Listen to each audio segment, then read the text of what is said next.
Why are there so many songs about rainbows? And what's on the other side? Rainbows are visions, but only illusions. And rainbows have nothing to hide. So we've been told, and some choose to believe it. I know they're wrong, wait and see. Someday we'll find it, the rainbow connection, the lovers, the dreamers, and me.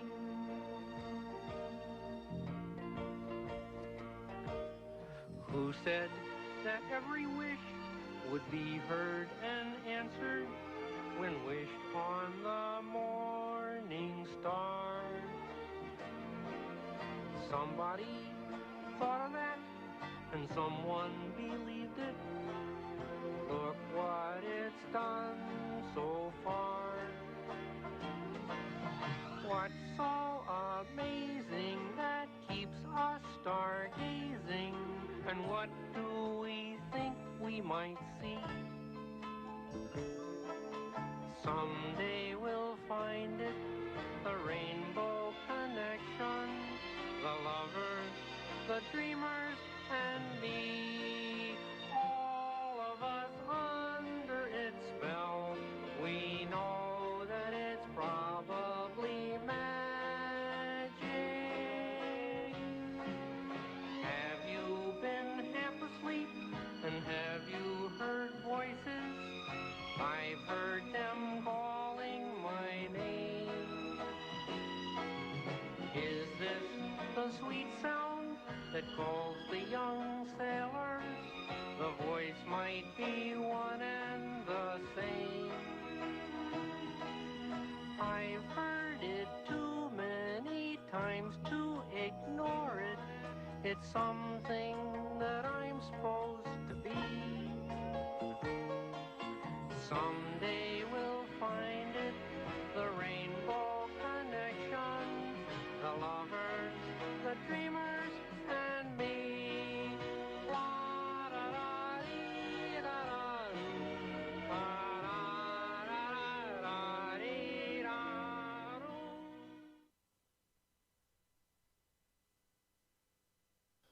All right, yo. I'm just gonna be doing some chill piano stuff today, I think. I have a couple scores for people that sent some in, and if more people send them in, I'll send in. I'll check out some more scores. Just looking at some. Yeah, that's it. Just gonna be improvising for a bit. I am only streaming today, this week, and then next week I'll stream Monday through Thursday, just because Thanksgiving.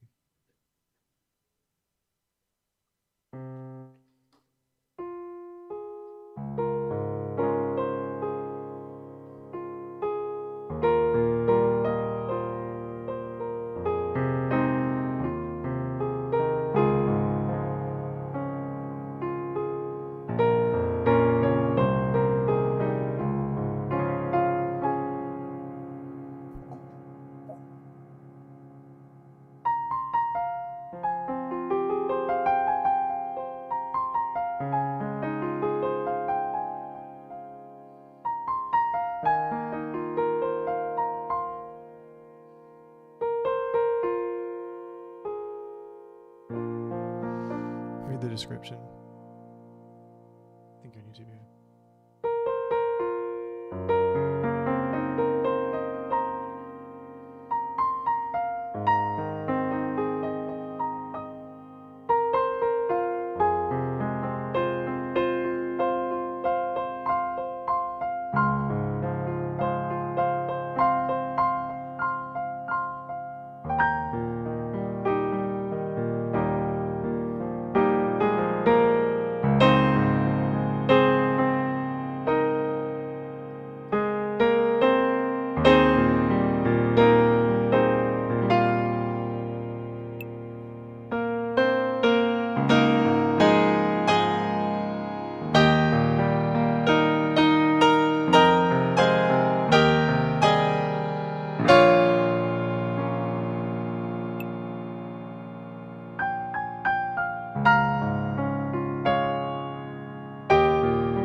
probably go for all of them at once.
Sup, Bruce?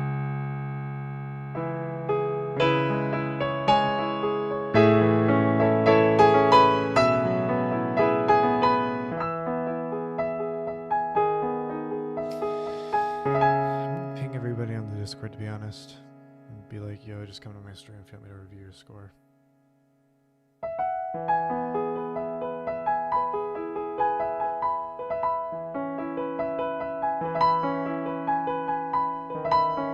Yeah, I still have those.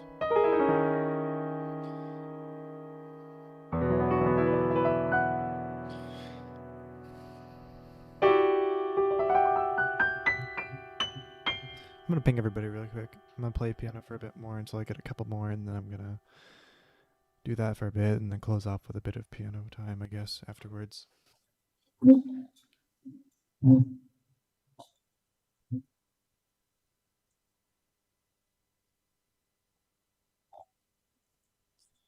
Okay. Just add this. Yep.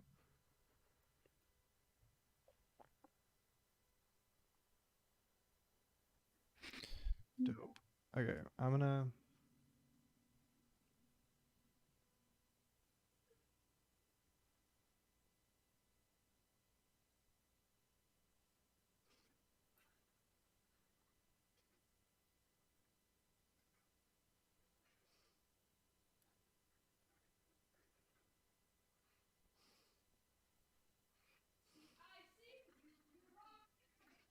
Sorry if you hear background noise.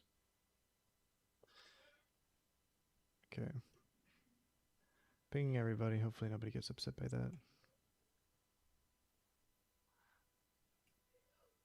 Okay.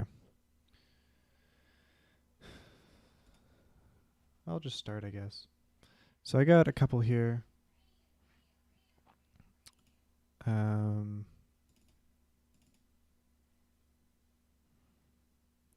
Let's see, where is it? Where did I put that score review?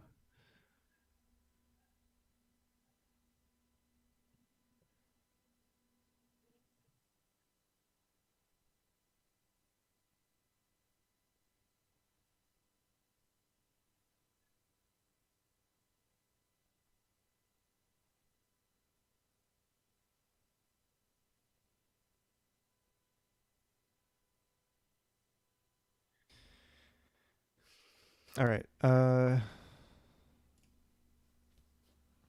just go back here.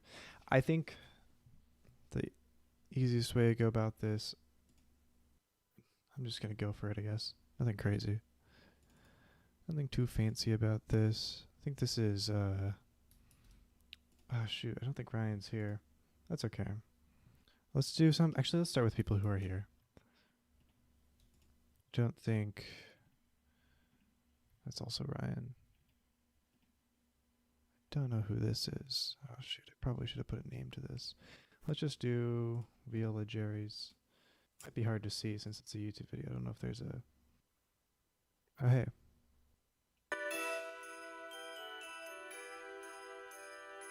Is there no score anywhere? Because I don't see... It's kind of... It's a little blurry. But that should be okay. I should get a vague idea of what's going on here. I'm assuming this is the original composition.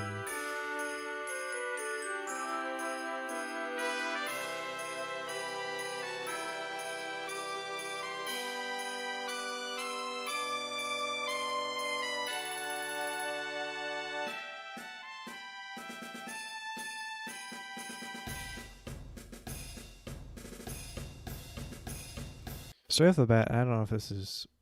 Like, obviously, there's a lot of just, like, subtle things that are weird, but... That's fine. I'll just do more roundabout talk. Like, in the beginning, I'd say, like... It sounds pretty thin, I think, and I think part of that could be because there's a very strong lack of bass. You have some bassoons doing some stuff, but I think they don't blend too well with brass, especially as the foundation. I think foundationally speaking, bassoon should be on top of low brass. If you're trying to make them the bass, then it's gonna sound a lot more thin than if you would have, like, I don't know, like a tuba playing the bass or something. You also have bass trombone playing low. I'm assuming here this is bass trombone. It looks pretty blurry, but I'm assuming that's bass trombone. And that could work in a lot of situations, but it'll also just sound pretty blabby, especially in MuseScore. But I don't know what your goal is here. I'm gonna start over really quick.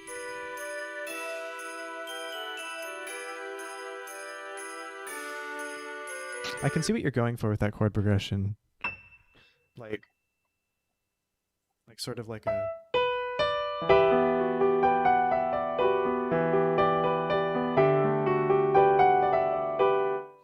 I think maybe what might benefit you is learning more about chord voicings and how they work in general. It sounds like you have a lot of one note in the chordal stuff. Like, I think, what was that? Clarinet 2, Clarinet 1, Oboe 1, and Oboe 2. Sound like there's only 2 notes going on in there total. Yeah, I hear like E and G. Maybe throwing a B somewhere there. And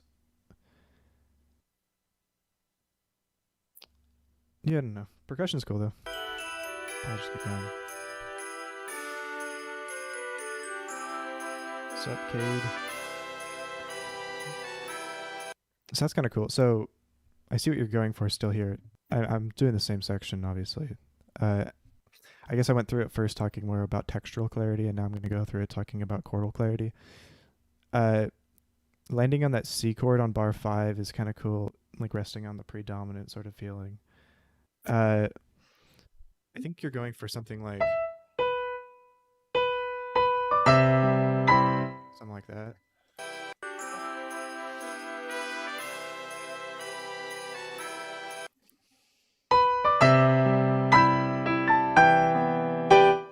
Like, I feel like given better orchestration, these chords could sound really well together. And these, like, oh, nice. But it's like, also these trumpets, like, these high ranges, like, it's fun, but I don't know if that's something you want, but it's up to you, I guess.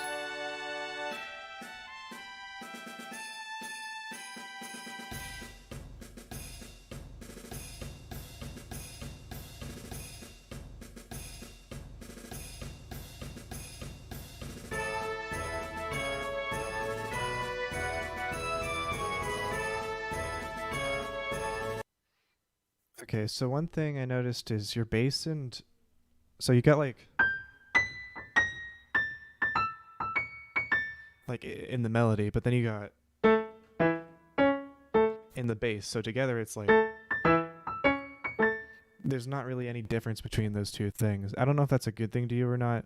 I feel like that could be applied better, but there's nothing else really going on harmonically. I don't know if that's something you want, but if you want it to sound fuller, then that's something that you could think about, maybe adding some thirds or fifths in all these chordal voicings. I don't know, like something that comes off my mind would be like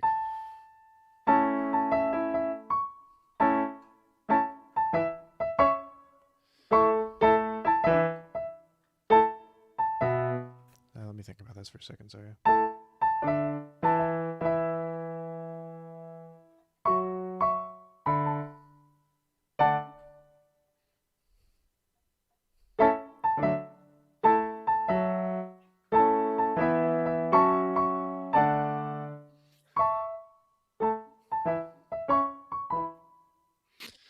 Maybe just like changing the melody a bit. I don't know.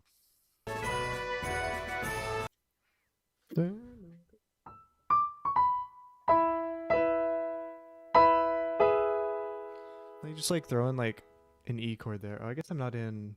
I wonder if I could just like piano cam this, but like, yeah, I'll just do this for now since the score is not. You're not really able to see all that much. I don't know how to compose for the lower voices.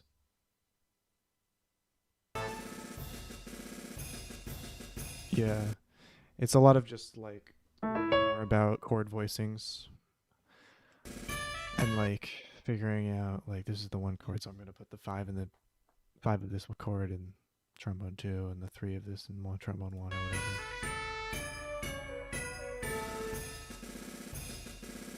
So like switching off stuff here.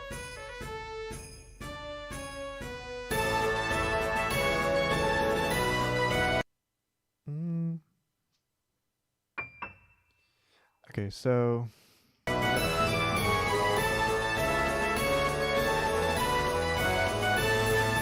that's a fun little bass line there. You got like that chromatic thing going up. You got like a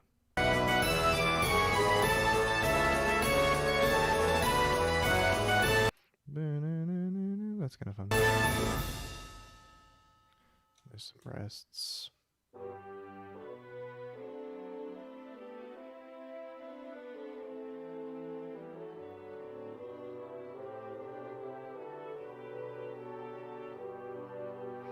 Okay, this melody's kind of all over the place. Is this like gonna be a recurring melody? Let's see.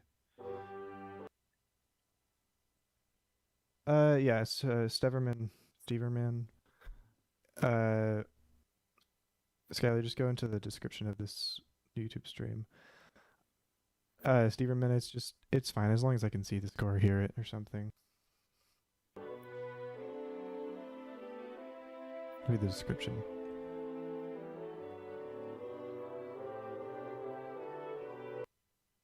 There's a lot of stuff going on, I feel like, here, even though there's only like 4 voices. I think one thing that might makes it sound less confusing ear-wise is like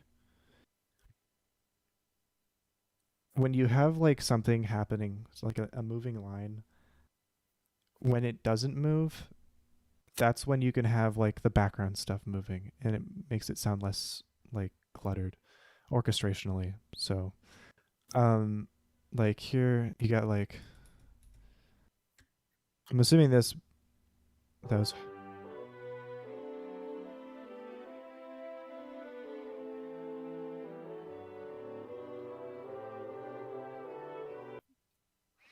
so yeah, this melody's interesting.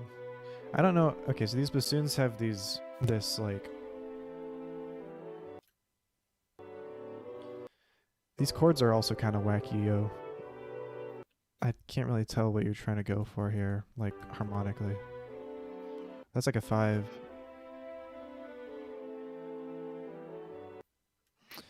That landing there, I feel like could be like a bit more stable, I guess, on that 5th bar of that phrase.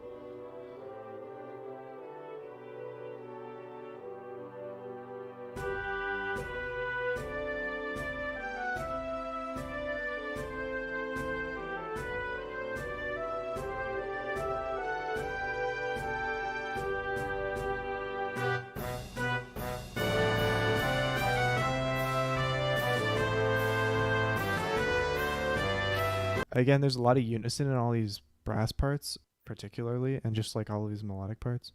I think this like play between these two different melodies could be it's pretty cool. I think between the low brass and like the trumpets, like rhythmically, I think it makes a lot of sense. So that's cool.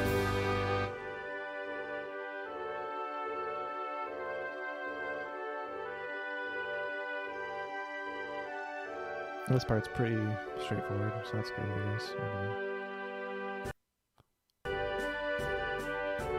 I'm assuming this piece is just through composed so far. I have this problem a lot too, where it's like structure's hard for me sometimes. I don't know if you can.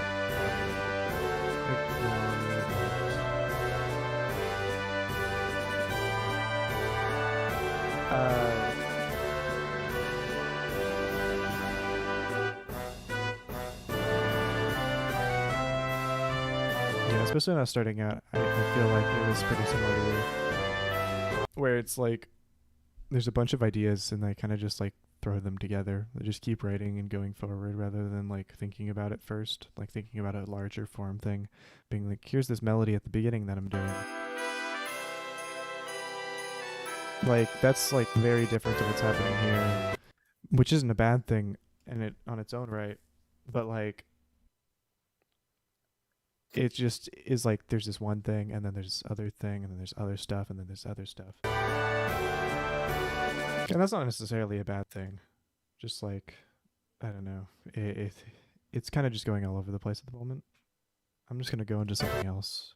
But yeah, you're off to a good start, I think.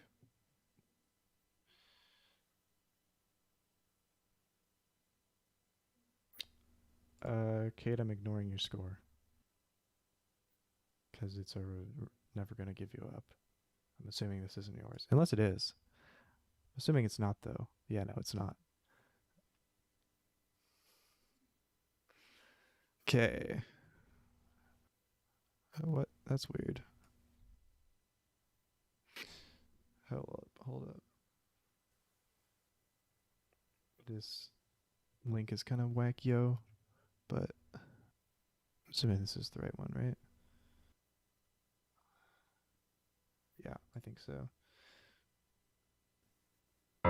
Also take everything I play with, I say with a grain of salt, because like I'm sort of new to like critiquing and stuff. This is an arrangement of this like YouTube short. I'm not gonna play it here. Actually, maybe I will. I'll just like skim through it and show you the idea. It's like this old YouTube short from like 2006, where like it's like an animated thing. I just recommend checking it out. It's just like the background music arrangement of it, and it's just about this kiwi bird that flies and stuff. But I'm not gonna play it because I feel like that's a spoiling.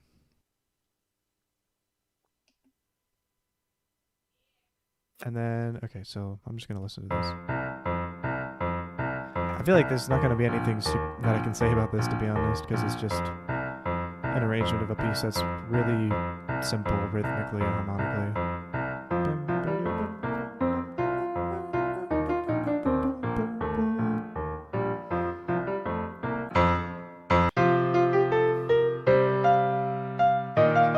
Yeah, I have nothing to say about this. If you want us to be... Yeah, no, actually, this is alright. It's all fine. It looks like here you have... Oh, go to my YouTube in the description and go to the live video and then check the description of that. Sorry, I should update the Twitch description. Oh shoot, where is it? Why is it freaking MuseScore? Why are you being so silly all the time? This is more of like a notational thing. God, what the frick happened to the score, bruv? So over here you got this beats 3, 29, 31. Also, you could add measure numbers, but it's not super important. Beats 3 and 4 of this measure here, the stems are pointing the wrong ways. I think you just have voice 2 where voice 1 should be and vice versa. But other than that, it's fine. I mean, there's not much I can say about that. Move on to this score. I think I already have. Oh no, just kidding. I think this is Ryan's, yeah.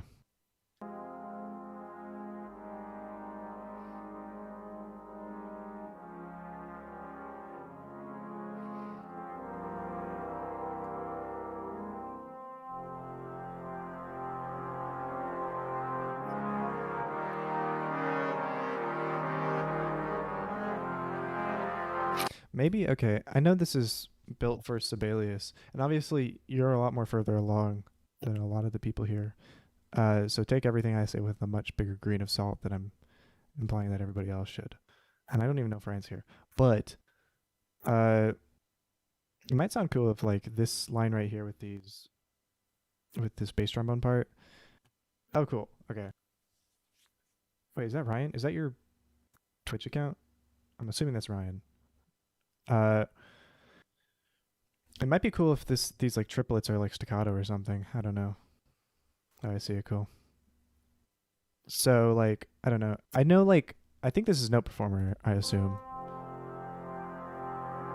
Unless you're like really good at trombone and you're multi-layering yourself, that'd be pretty hype. But I'm assuming this is Note Performer. And it's really easy to like slur everything on Note Performer because sometimes like Marcatos type sounds will sound weird, but maybe some variation on like tonguing or like articulation style here might be cool.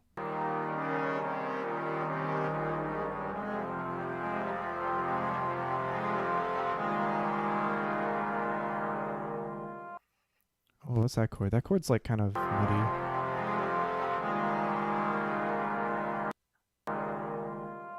There's like a... It's like a...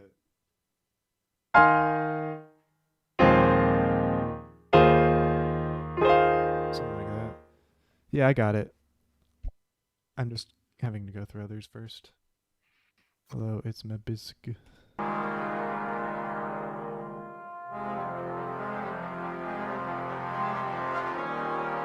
Is this an original? Because that's a pretty dope thing you got going on there. Oh, it's for the Chris Bill thing. Dope. Nice. Oh,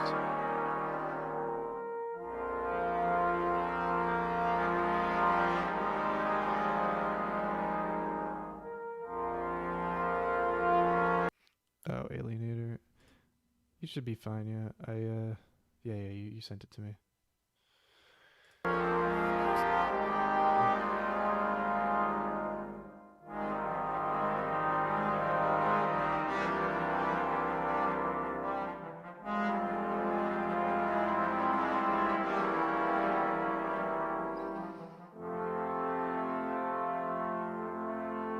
Yeah, no, that's all good. All that stuff. I don't really have much to say about that. A lot of it, mostly, I would say, is since this is all for one instrument, sometimes it can be super difficult to like make variation in the sounds. And one of the ways that, and I already mentioned this, but like one of the ways that like if you write for like a family of one instrument. Okay, yeah. I could just like listen through it, but like, anyways, what I was saying is like one of the ways that is easy to like make distinction in the sound is to like have different types of articulations and stuff. But I already mentioned that, so I'll just move on. Well, yeah, this is all dope so far. So if you're more happy about the ending, I bet it's gonna be awesome.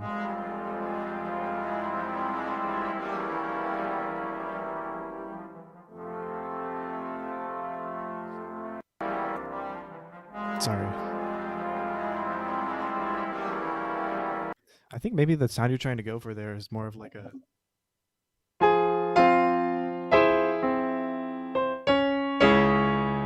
don't know if that's what you want. That'd be like a going to a D flat minor chord there instead. I don't know. You can experiment with that. It's up to you. Just an idea I had. That's why I just repeated that part. Picardy third. Oh, that's a cool sound. I've never done that before. That like that motion from that A to that G is so dope when you have that A to A flat thing.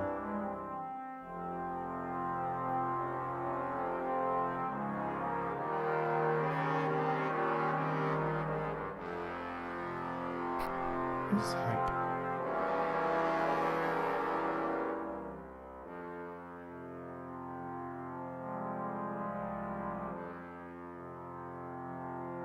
It's like chordal void stacking stuff.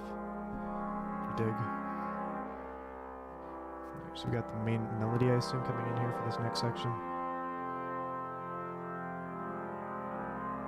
It's a really nice subtle detail that you have here with this third trombone, I assume.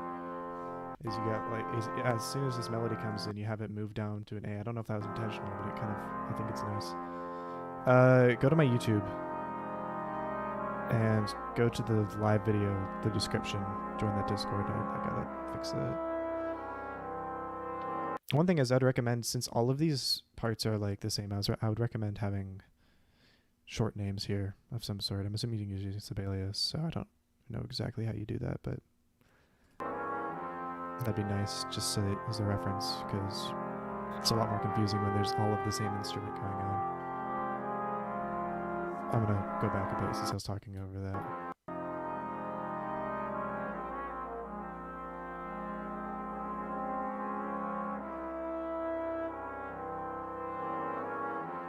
Something that it might be fun or interesting just in general with your writing to think more about how you can like write counter melodies or counter lines, because it seems like a lot of the times, and I've fallen into this trap a lot too, is where like you have this like nice background line going and it's like a type of background like something that's like super like non-intrusive so that you could put anything over it and just like, and it'll be okay. But maybe think more about having a counter line that fits the melody more. And what I mean by that is like maybe like here you got these long notes versus these like areas with more notes. Maybe in areas with longer notes have more going on harmonically in the background. That'll help like you just have a counter melody or like a counter line that's fits better with the melody. Not that this doesn't fit well, it's just very, you're playing it very safe right now with these with these rhythmic structures and these counter lines. That's dope. In Sibelius, no performer.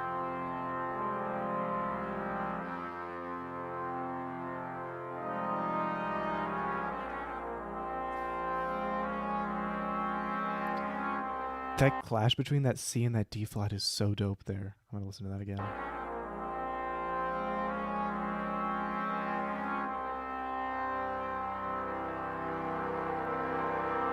Yeah. Unless you become, I mean, that particular dissonance hit me harder than most others. Interesting choice of doubling.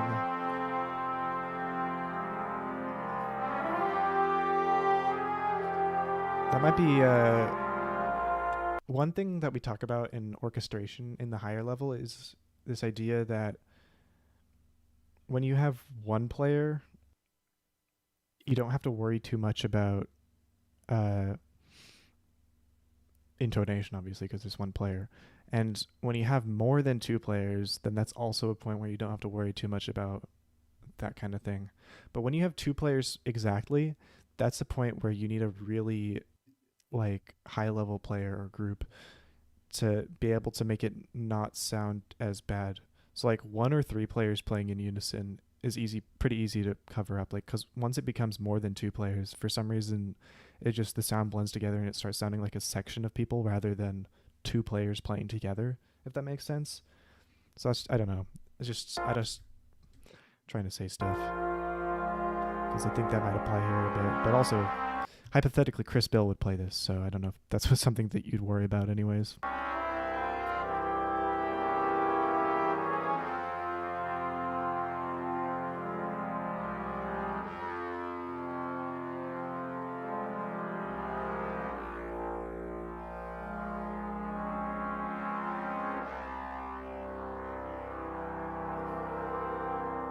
Okay. Alright, cool. A lot more open voicing, so that's cool.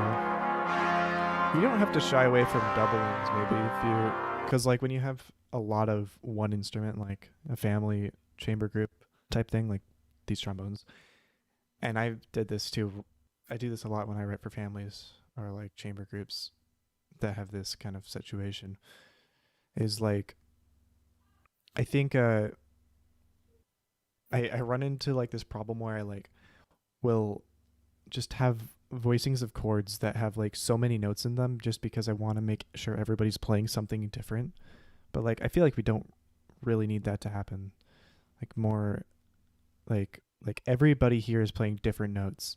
And like you could have that could be intentional. I really like it here because it's very obvious that you're trying to get a really wide open sound, show how wide the trombone range really is. But just in general, like in before, it seems like this entire piece so far, you've had all of the trombones playing different notes, except for like very specific situations like this F or something. But I feel like you could play a bit more safe. I don't know. You were saying you can't tell if you like the dissonance. I like it a lot. But yeah, just don't shy away from unison playing occasionally.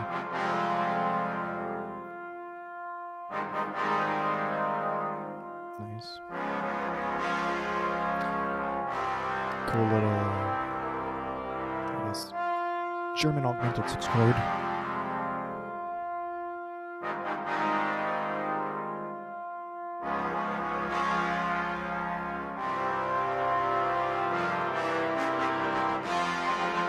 That's a cool, that bass line is so dope.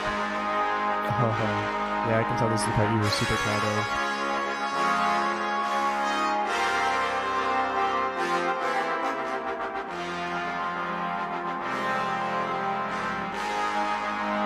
I see, yeah, that makes sense.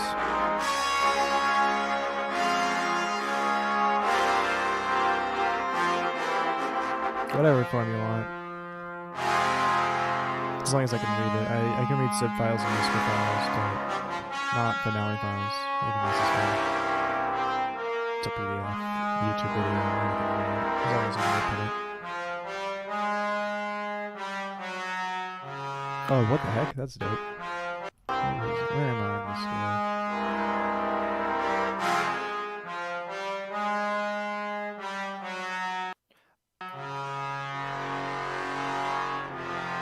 Okay, so it's like a flat 2 chord. Yeah, that's epic.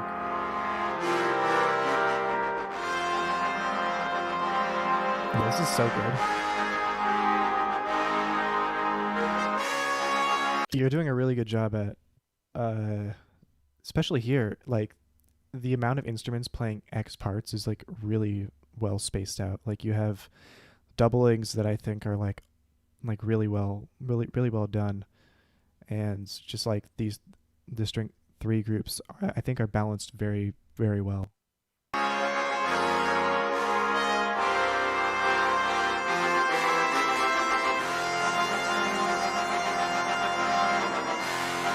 feel like you don't need only 2 measures here. You could probably have more than that. I don't know. Or 1 measure there. That's what I see a lot of amateur scores do, actually. I was actually thinking about talking about this in some form or another. A lot of more amateurish scores, I'm not saying you're amateur, but like a lot of like scores from newer people have like parts where it's just 1 measure. But that's obviously not something I really too much. Yeah, that was so good. Nice job. I'm gonna move on to somebody else. Let's look at, oh shoot. Okay, I guess the dots, the do stop not .mp4, the Numa arrangement for, looks like brass band. Yeah, no problem. Also, just take everything I say with a grain of salt. Like, you're your own person, and you seem to have come pretty far already.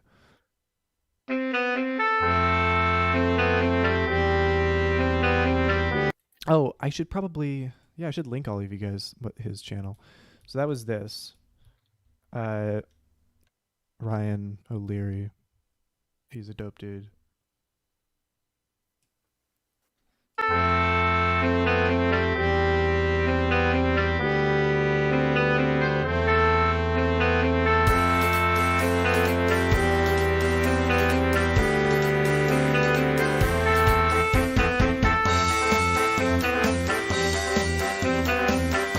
like how you have, okay, first of all, I don't know if these chords are right. I'll double check them in a second. I might be able to help you with that.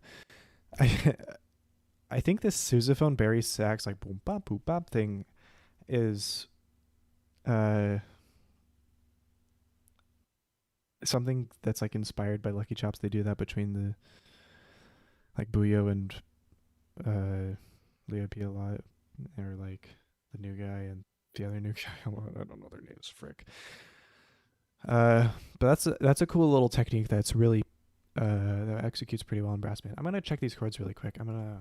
Because I'm pretty sure they're wrong. No,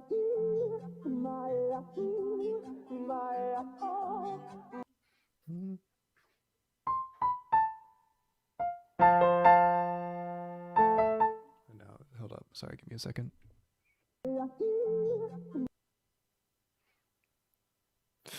I'm so sorry. One of them is a doctor, isn't he? The contrabass bugle player is.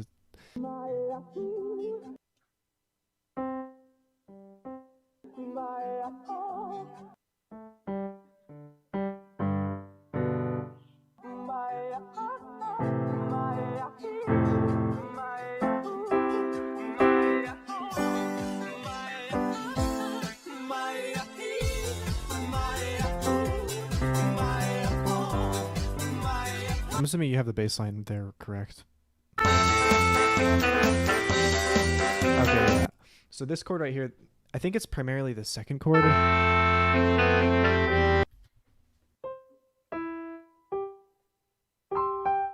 Oh, I think maybe you just have it inverted in a weird way.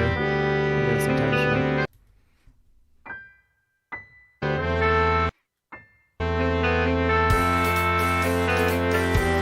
That probably would sound better in real life too, to be honest. Yeah, these staccatos over these tied notes don't make any sense.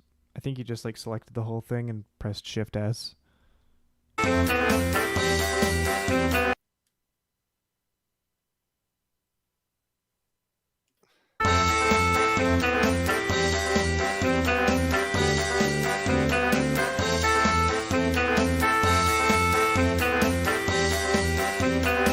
Yeah, I agree with that. So he said the third in the bass makes it sounder than it needs to be.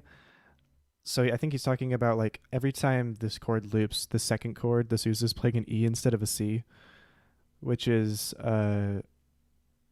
which makes it sound, which like theoretically, music theory wise, like that could totally make sense, but I think it would sound more truthful if it was playing like some sort of C or something like that. It looks like you have like the fifth break between the sousaphone and the bari sax. I'm not sure how well that would actually execute. It might execute really well. But I don't know. And then it looks like you also have it looks like you also have an inversion here. The sousaphone, I feel like it probably would be better if it was playing an A here.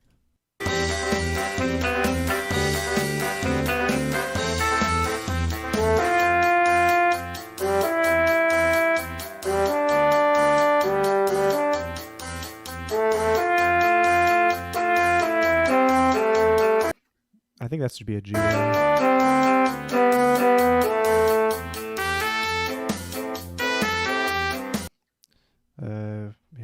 I'm just gonna stop talking maybe about like how this C sharp should be a D and stuff like that. Maybe I'll talk more about orchestration because I'm kind of tiring that out. Because that's just one of those things that comes with time, I think, more than anything. So I'll try to be more useful.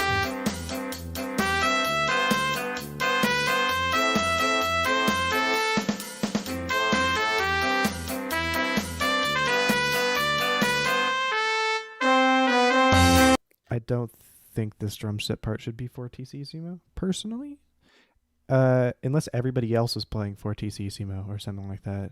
Maybe it's just a playback thing on MuseScore, but this seems like the kind of score that some people might download and try to play with their brass bands. So I would, I don't know if they would actually do that, but if that were to happen, that'd be kind of weird to see. I have like 5, I think, right now queued up. or 6.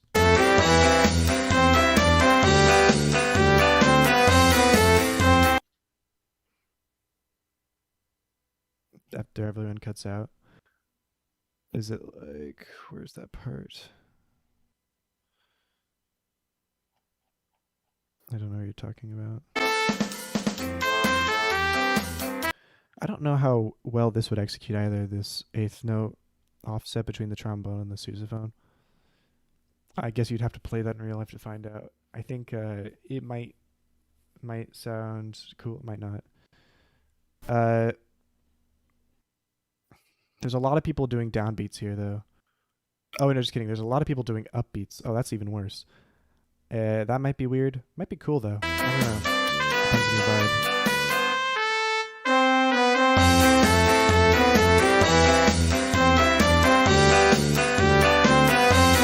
Yeah, okay. So that's what okay, yeah, that's what the devil is.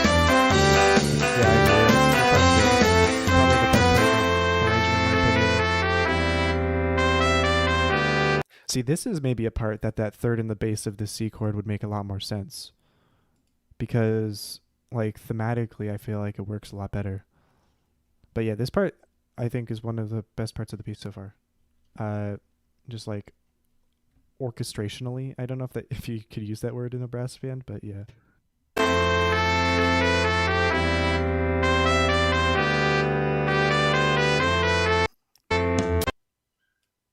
Oh, you have an F chord here, which is interesting. That's not how it does it in the original, I don't think, but sounds like that was maybe intentional. I don't know.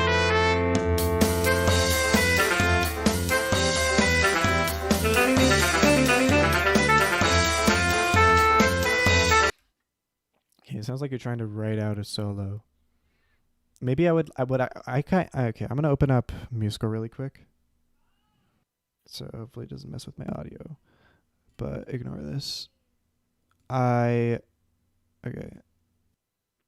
I'm gonna show you an idea I have for something like that. Let's just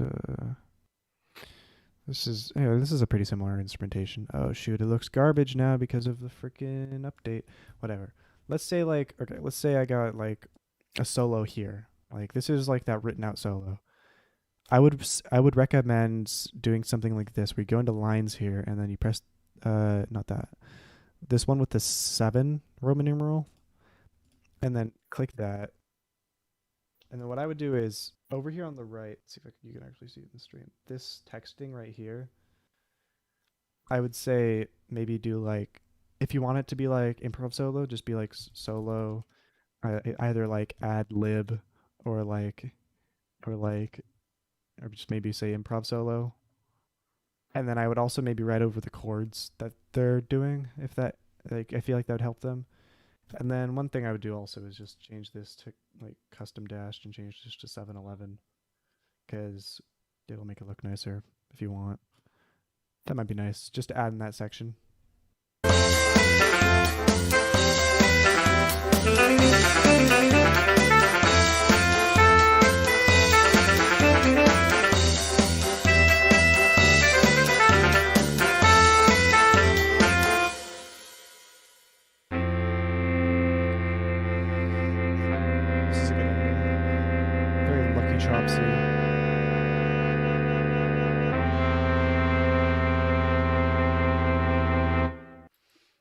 Ending on like some sort of maybe predominant type feeling.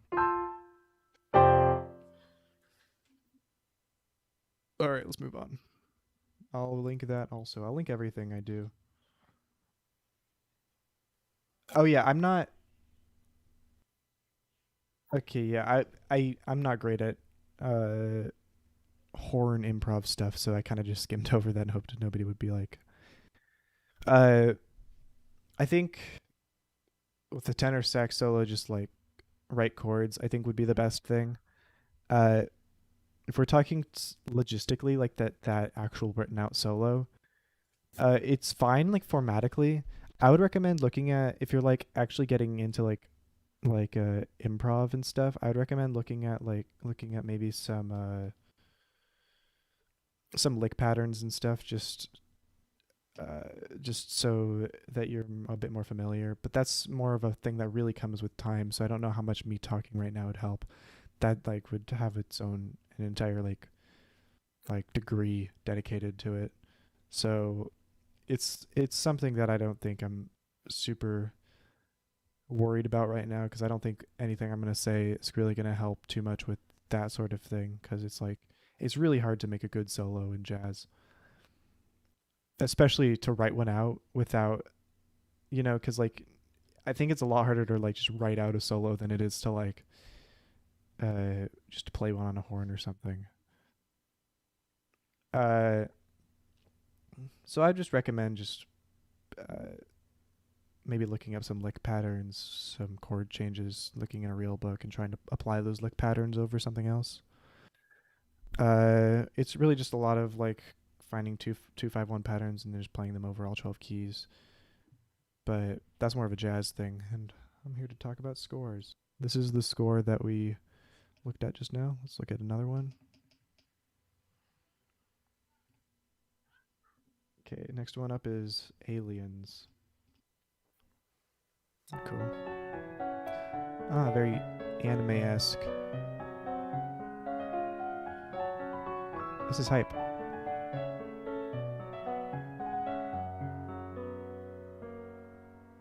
Yeah, this I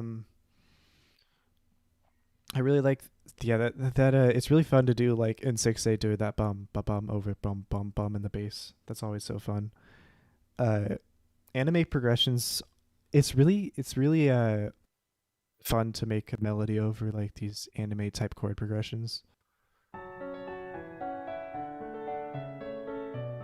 I really like your use of C sharp minor over E instead of just copying out and using like just an E chord because that's what I would have done and been lazy. I really like this 5 of C sharp here.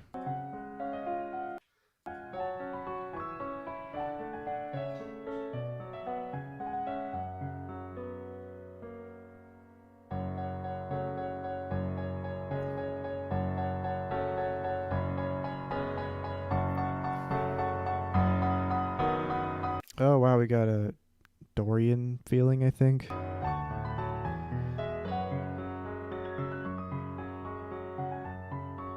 Okay. I don't have too much to say about that, to be honest.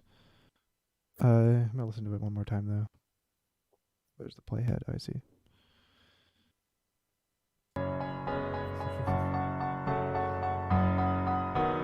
You seem to be very comfortable with your modality and just like chordal stuff. So that's nice, especially when you like are able to like write melodies over that. One thing I'm starting to notice is this melody is kind of I don't know what your structural idea of the melody is. It looks like it's going on to have new material soon. Uh which isn't bad. It could be through composed too. It's just maybe to consider like maybe we'll see one of these melodies in the future too. I don't know. But if this is like just a bunch of new melodies every 8 bars, I think there could be some sort of variation to that. And I'm not saying that every 8 bars a new melody thing is not the way to do it. I'm just saying like it's really fun to like go over these chord changes and stuff and be like, all right, let's just make have some fun and make new melodies and stuff. Uh, like maybe consider using this melody back here and you maybe doing it over some different chords or something. Because so far you just have this sounds like it could totally just have been improvised, like through improvised. Okay, yeah, that makes sense. Yeah. More Dorian stuff.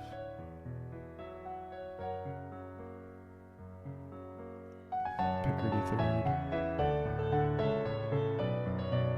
There could be a different chord here. Going from F sharp major to F sharp minor in this context might not be the best approach to that. Like maybe do like I'm not saying that you have to listen to me, but like I might consider like messing around and maybe going like maybe like F sharp, maybe to like, I don't know, C sharp minor over E or E major or something like that in the second beat. But maybe you already experimented with that. I don't know.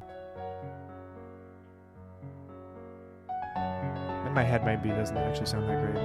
Your solution there works pretty well too. Okay, cool. Yeah, you got this melody again.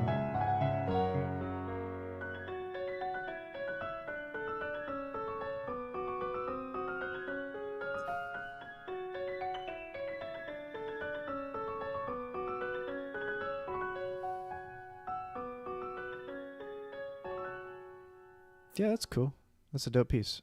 I really like it. Sounds very what's that one anime? Oh god, what is it?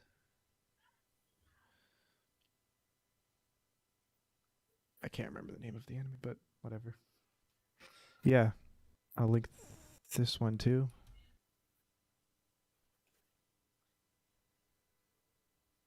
Let's move on.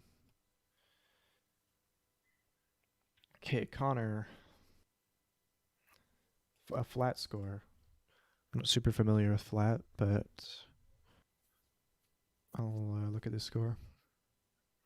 Hopefully these sounds aren't garbage. Because from what I remember, flat, not a huge fan, but notationally it looks great. I remember flat looking a lot worse before. Maybe I should just listen to the whole thing before I start talking. I don't know.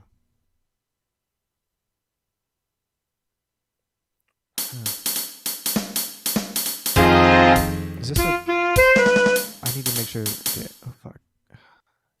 I want to check to see if this is either an original or if this is an arrangement.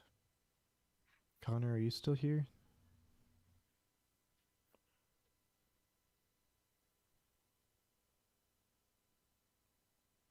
What's that? Okay, no, I swear there's this one anime. What's it called? I'm gonna sound so stupid when I remember the name of it. Okay, so I did a job for one of the OSTs in my Toonscribers thing. I'm just gonna check. It's like it's called The Last Stardust. What's that from? It sounds a lot like The Last Stardust. Not a lot like it, but like thematically it sounds really similar to it to me. Is that this?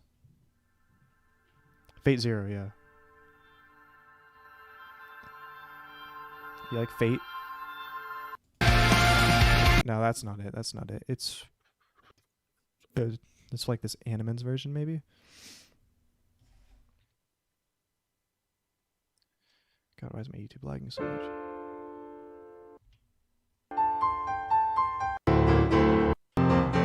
That's not it. Wait, what was that job I did? It was a Fate Zero thing. What was it called?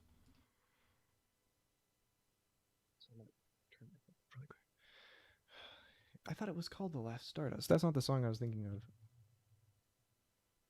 I'll just pull up the specific link.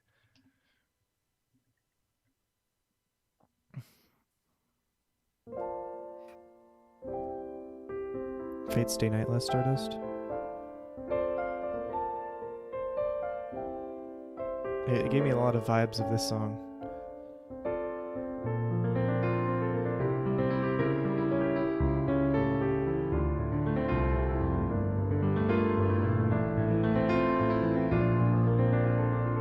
I have a transcription of this too.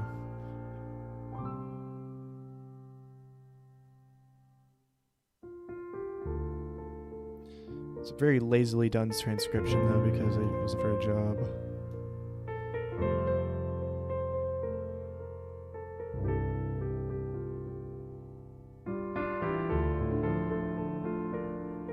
Anyways, I don't know. I don't know if you like. Yeah. Yeah, sure. I'll link that in chat. I'm not gonna put. I'm not supposed to give out that transcription though, so I'm not gonna put that there anywhere. Is this an arrangement of this? I'm assuming not.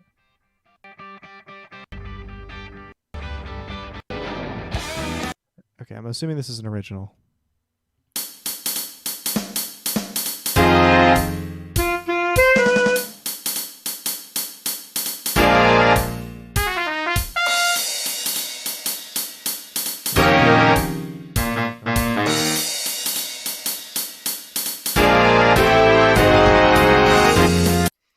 shoot. Dang it.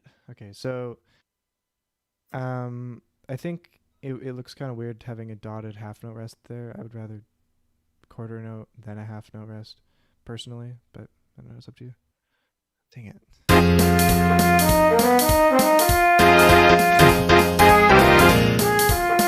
I have about 6 people in line right now, so I'll probably get to you. I'll have to close them at some point though, but not.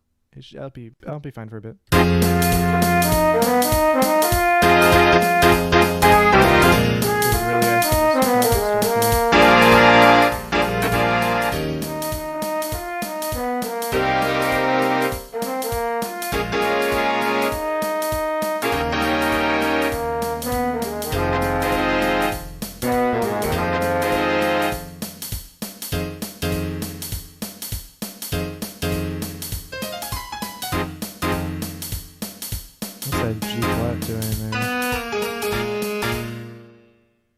That's a flat 9, I guess. This isn't a standard, is it? I'm assuming this is just an original, and these are all original chords and stuff. So around 5 to 10 minutes ish. That's what I'm aiming for. Okay, cool. Thanks for clarifying. Okay. Yeah, these chords are cool. I like them so far. Maybe I don't know if you know much about extensions past the 7th, but I feel like a lot of these could be. I don't know if you're voicing that as that. Let's see. For this E flat 11, this isn't a concert pitch, is it? It's not. So you got E flat with. Oh yeah, we're at 4 flats. Yeah. Okay. These voicings are very are pretty good. I think generally when we're talking about trombone voicings, we like to keep the 4th and 3rd. Yeah. Okay, so that's just something to experiment with. I won't talk about that past this. When we're talking about trombone voicings, 3rd and 4th trombone generally like to stay around a 7th apart when we're talking about big band stuff.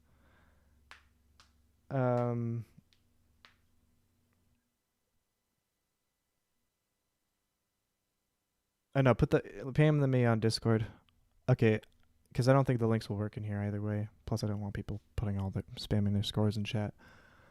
So yeah, what's my okay? I need to find this book. It's really good for this kind of writing. Frick. Let's see. I can find it. I took last term in college. I took this jazz big band arranging class, and it was really helpful for learning more about voicings and how to voice chords across the band. Where is it? All courses. I find it in the files because there was this resource we had on this in one of these books that was really nice for this kind of stuff.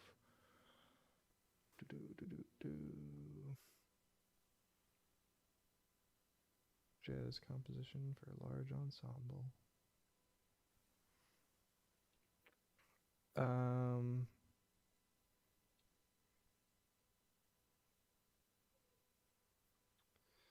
Maybe it's in like the book title is in the syllabus.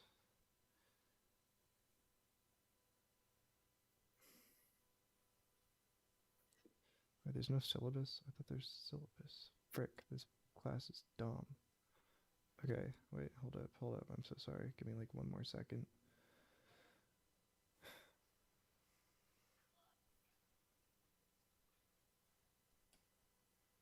Oh, it's in files. It's annoying. The syllabus wasn't in freaking syllabus tab on Canvas.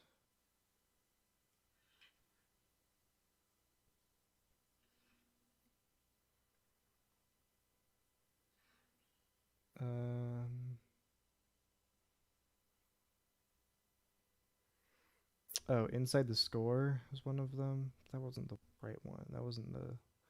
That's more just analyzing other, like, other big band writings on really dope arrangements. Fuck, where is it? If I can't find it in the next 5 seconds, I'm giving up. This shouldn't be taking this long. Oh, here it is. Jazz composition and arranging in the digital age. This book, it talks a lot about voicings and how to write them really well. For the most part, your voicings have been pretty good.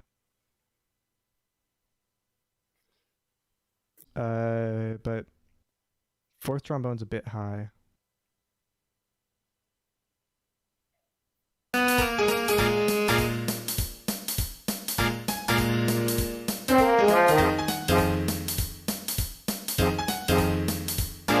Okay, I'm gonna skip over this solo section. Dang, this flat is garbage.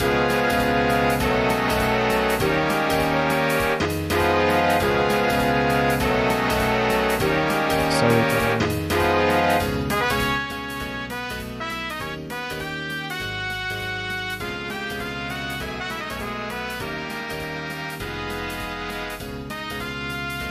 This move between this A natural to this A flat's kind of wonky to me.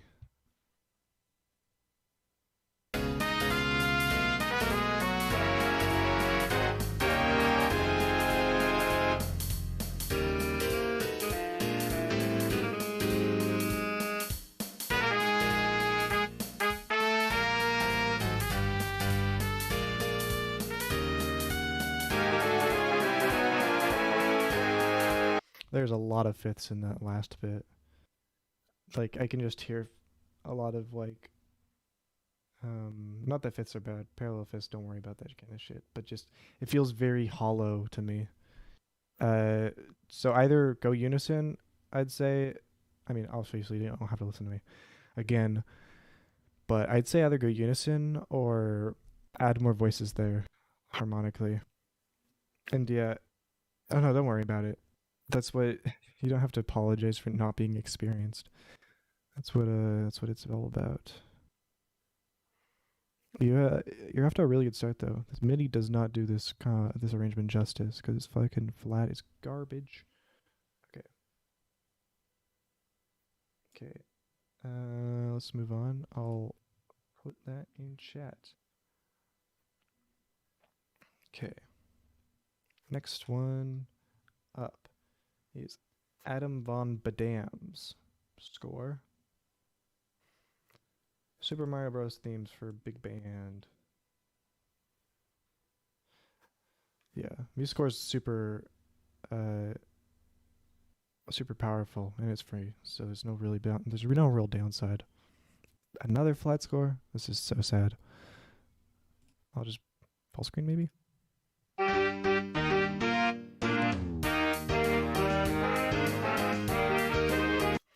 I'd recommend doing like dotted.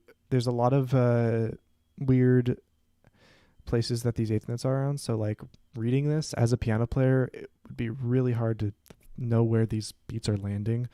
So a couple ways that you could do this, and I'm just gonna, hopefully this doesn't take too long because I don't want this to be the bulk of my criticism on this piece. So I'm just gonna make a random score. Actually, no.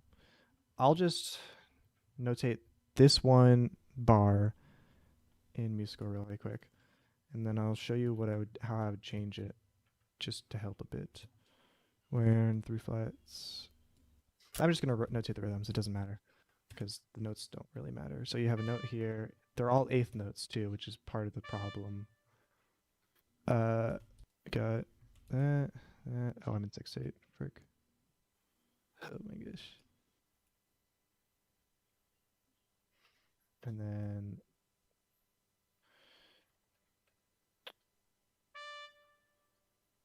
then you got a note here. So how I would change this. Yeah. That's always super nice. It's super easy to do in Sibelius, but obviously we don't have that kind of luxury all the time.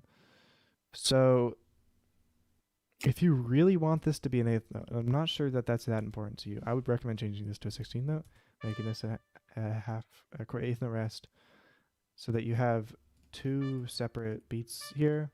And I don't know if you can do this on MuseScore, but where's...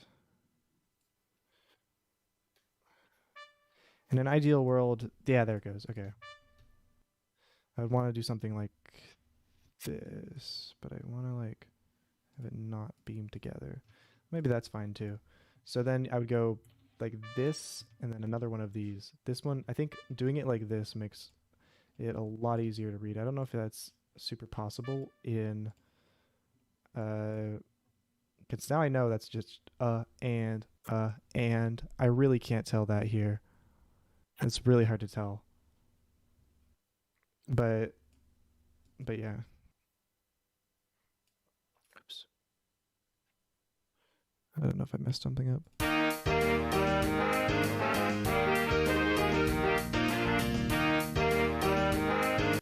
What range are we in the trumpet? Okay, that's a little low for the trumpet too.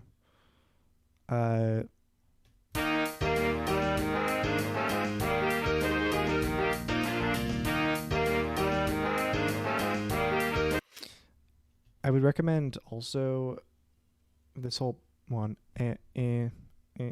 sort of thing you got going on. I think it could use some variation. Maybe like, especially if you're kind of going for a more jazzy feel.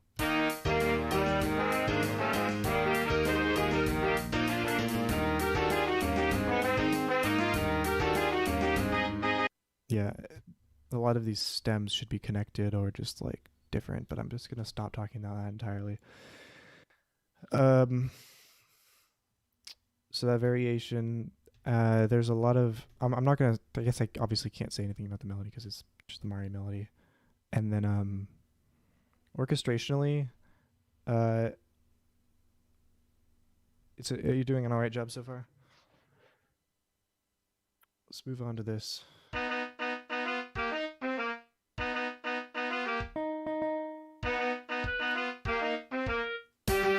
Where's that clarinet? Oh, there's more instruments. Shoot. That's fine, whatever. I'm just gonna assume they're fine. There's just melody mostly.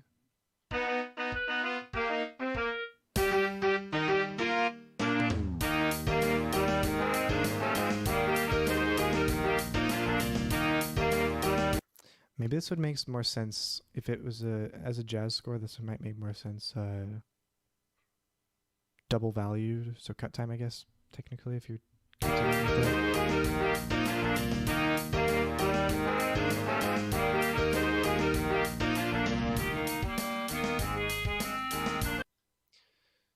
You're worried about them overpowering the woodwinds? What are those instruments? Baritone, sax, and trombone, it looks like.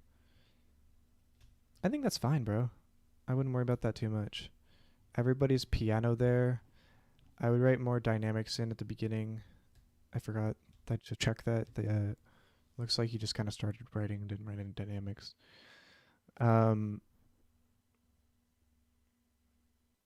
But this should be piano. I think I wouldn't worry about this too much. Yeah, I think balance wise that'll be okay.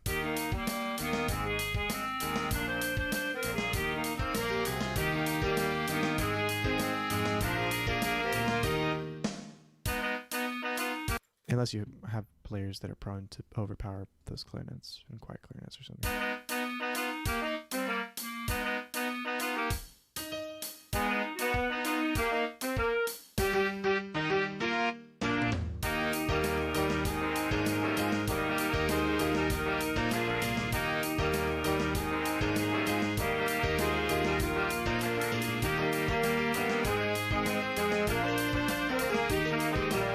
This is fun, yeah.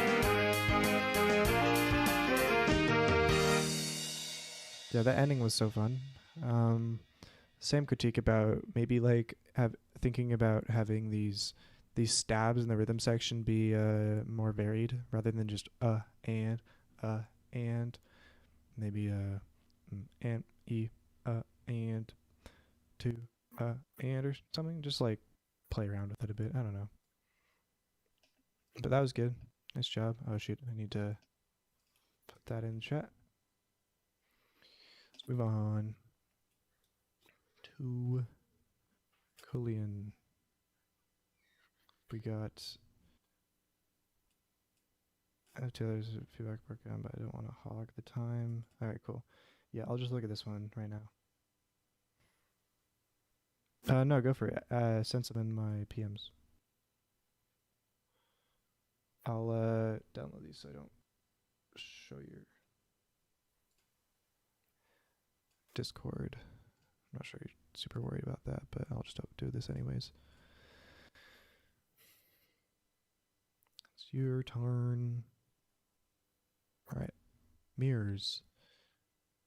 And I'm not going to send a link to this one, obviously, because it's just a PDF and audio.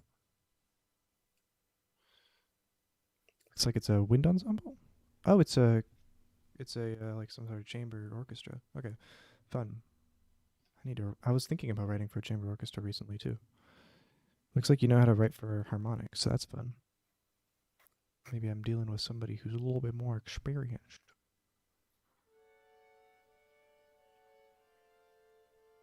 That's a little quiet, sorry. Let me try to start that over.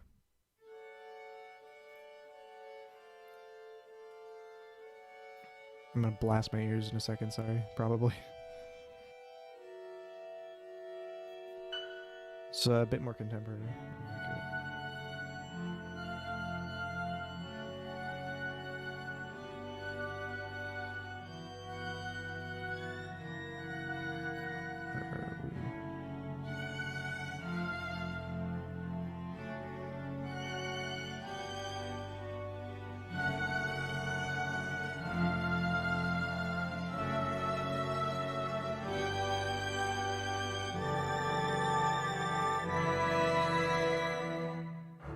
Yeah, this is Valius.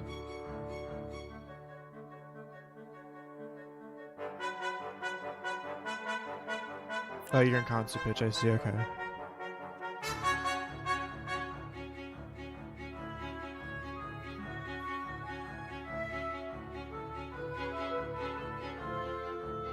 This is pretty good so far.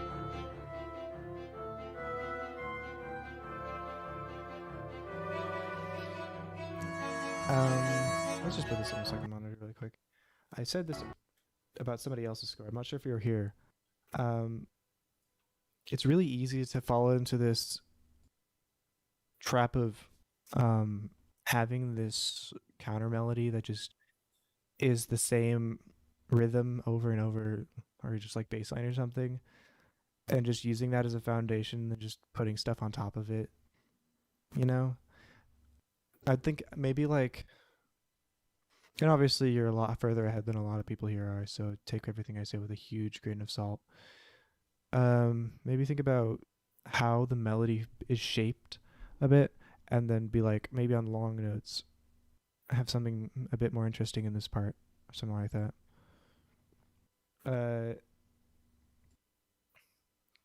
So a lot of these melodies land in a lot of whole notes and stuff.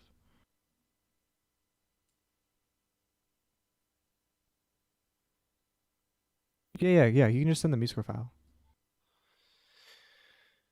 Where was I? Shoot, fucking. I'm just gonna open this MP3 and not Audacity.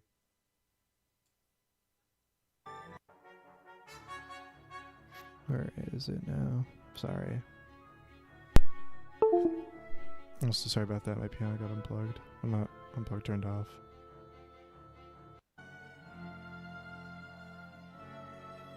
Oh, we're up here now. Okay, cool. I'll just start here.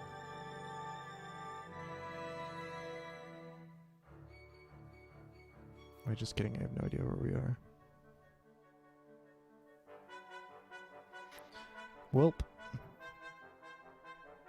Oh, just kidding. I figured it out. Okay. Back on track.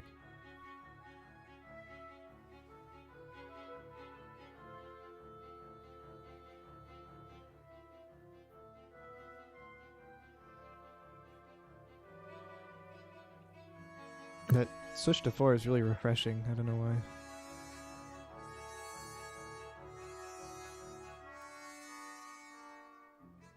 That's a cool 9/8 bar. I really like that. That's cool. I like the woodwind thing.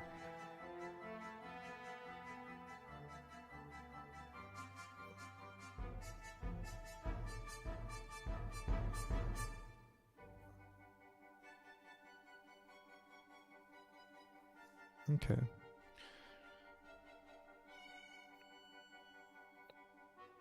I might specify articulation on the woodwind part. Up to you though. That's a really cool piano sound. Is that just No Performer?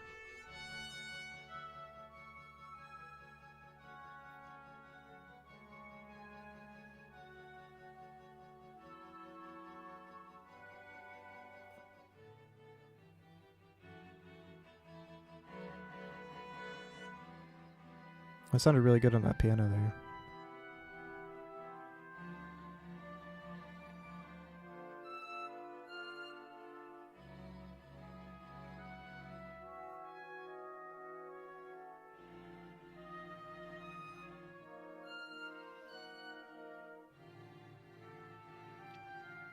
I'm not as experienced when it comes to contemporary type music.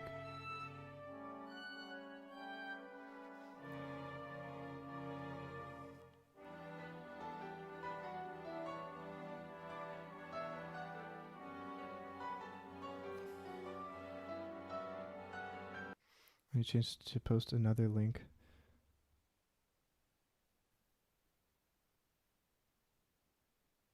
Oh, yeah, maybe. I'll get to it a bit later, though. That's a cool piano part, too.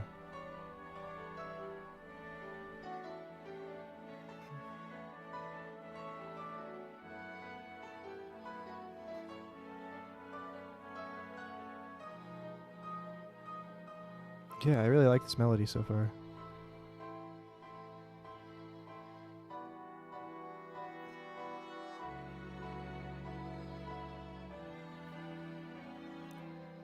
This is a lot more picky detail type stuff. I would, for these crescendos, I'm of the mindset, and I used to not be, but I'm of the mindset now more that when you have something like this, especially this, I think, I personally, and obviously you don't have to do this at all, but I personally, whenever I have a decrescendo or a crescendo, I make sure that there's dynamics on both ends, or I try to at least. Just because, like, if you can have that specificity, why not? I'm probably, I don't know, maybe till like 7 or so. But especially here, I think that would be a good thing to have because this is pretty naked, I think, personally. I don't know, just something to think about.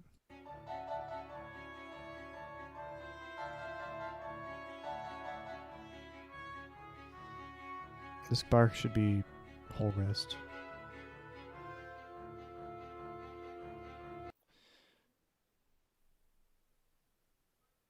Okay, yeah, sure. I'll probably do something similar to this in the future.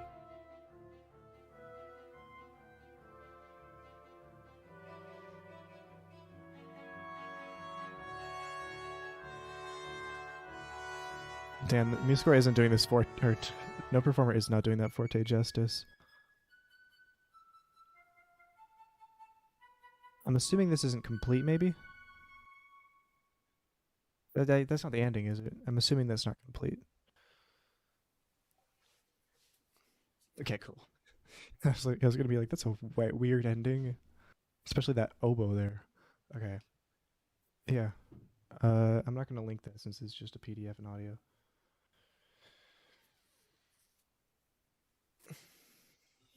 Yeah, I'll just do MuseScore. I'll just download the MuseScore file, just because it's easier. Nice picture. This works really well. I like it when images on cover pages are white, or have like, or at least work with the color of the page you're using. That works really well. Yeah, nice job on that cover page. Cool. I'm just gonna assume that everything here is default MuseScore sound font. Sorry, I'm not reading all the chat. Let me know if I missed something.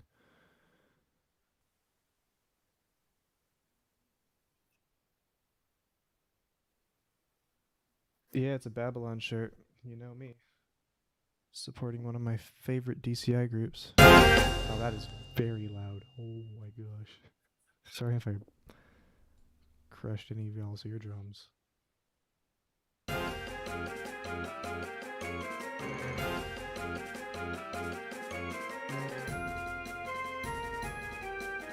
It looks like you just copied the Zyla part to the second alto. It's kind of not super standard to do something like this over these two different alto parts, but hey, I see that you stole my idea. I like how you got this thing going on here. Sorry about that, guys. Yeah, it looks so good. Pretty good so far. Sorry, I'll just keep going unless I have something to say that's more important than that.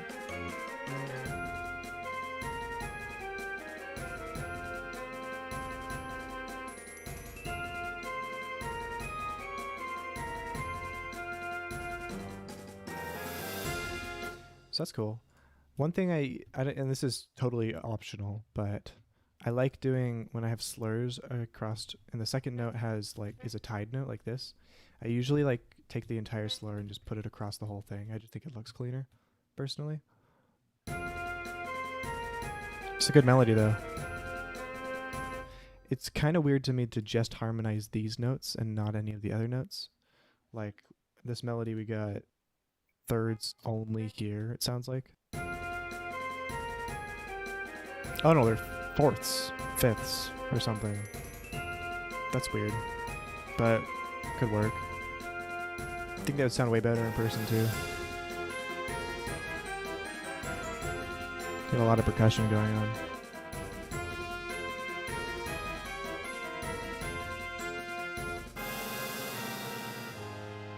Wait, did you? Hey, yo, that's so cool. I don't know if you took that from me, but I appreciate the effort you put into the sound.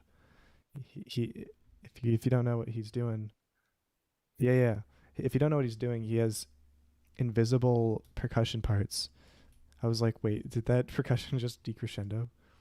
He has invisible percussion. I'm assuming all of these parts are not playing, or maybe they're just down in the mixer. Yeah, okay, I see. Yeah, that sounds so tedious, but I'm happy that you put in that much effort.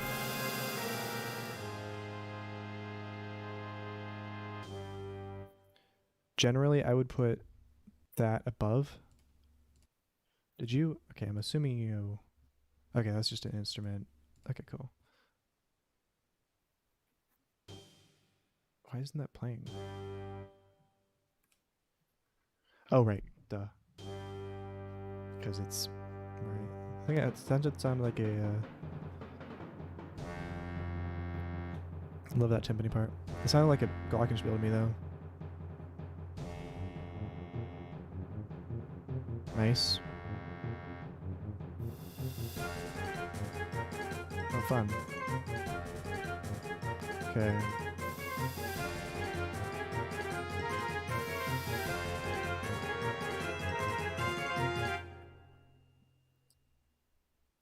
I think that's pretty well written. It's gonna sound really thick if that happens in person, especially with a younger ensemble. It's gonna probably, not really thick, but it'll be a lot more lethargic. Because when you have this many people playing a run like this, what ends up happening is, there'll be like, I think it'll just sound like he's trying to push through it, especially with a younger group. But sometimes doing like thirds or something will fix that, but it sounds like you don't really want thirds here, and I totally understand that. Yeah, this one's good.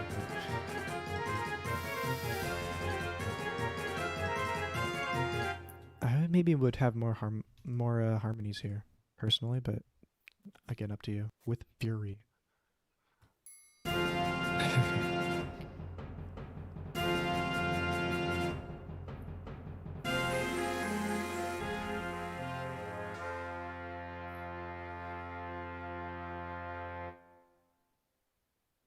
Cool.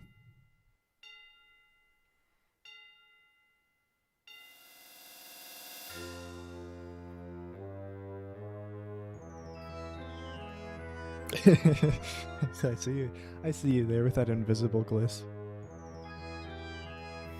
That sounds really good for what I was expecting it to sound like. Is that supposed to be a mark tree? Because if it is, there's a mark tree sound. Also, if it is, I would recommend turning this, not showing gliss text there. I don't know.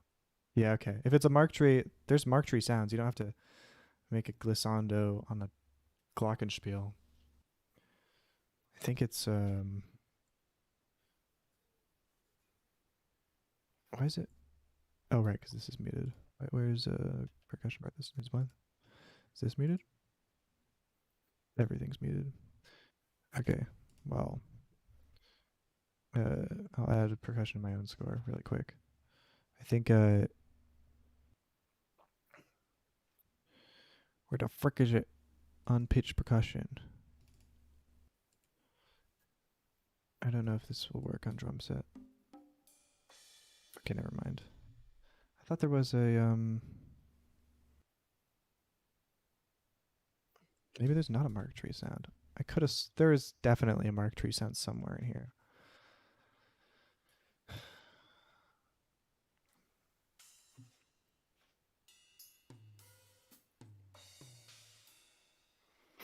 I swear there's a mark tree.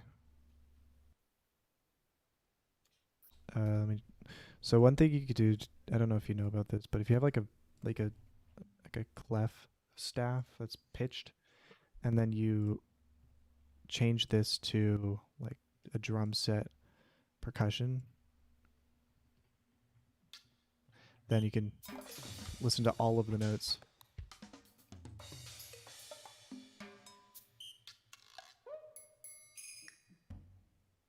I'm pretty sure one of these is...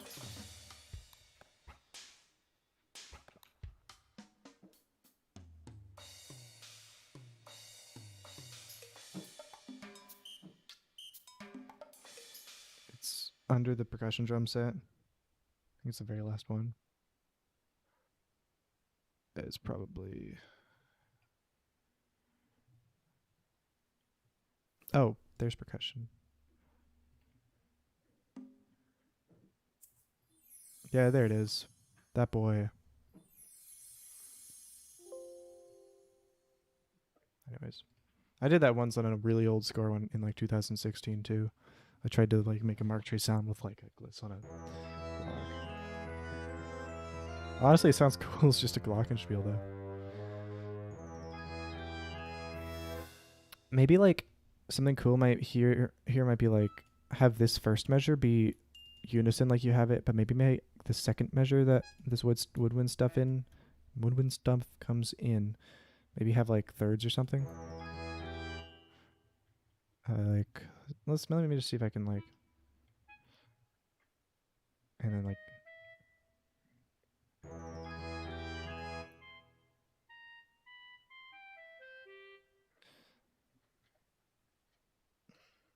like just as an experiment. I'm not changing his. I'll just like undo all this stuff afterwards, I guess. Just to see what it sounds like.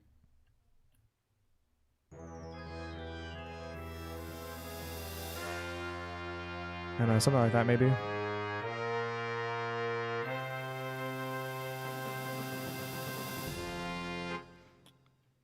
I might change the beaming here so that that sixlet actually beams across.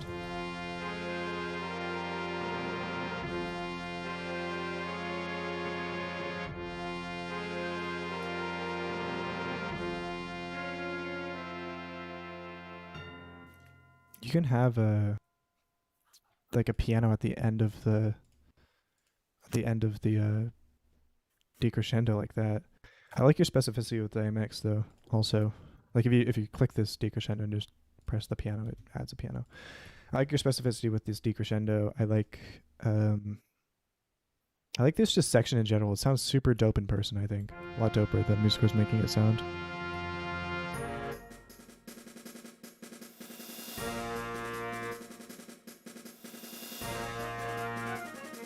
Is this that same run as before?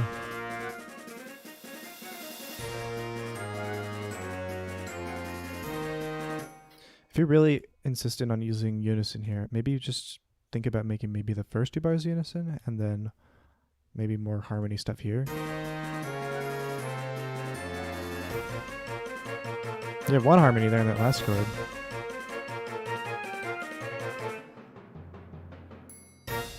You really know your percussion though, so that's cool. Yeah. In general, I think you have a lot more unison than you might want, but it's up to you, obviously. Don't listen to me. But just my thoughts. Good stuff. It's a newer thing. Okay, I'm starting to get quite a few requests to her, quite a few submissions, so I might close it pretty soon. Let's look at this. This is not Carter. I don't know who that is in Discord though. Oh wait, hold up. Okay, got another concert band piece. From what I can tell, you might want a percussion staff instead of all this stuff, but it's up to you. We'll see what happens too. Looks good so far. Nothing super terrible about the layout of the score. Cover page kind of bare, but you probably know that already. I like how you have parts too. That's fun.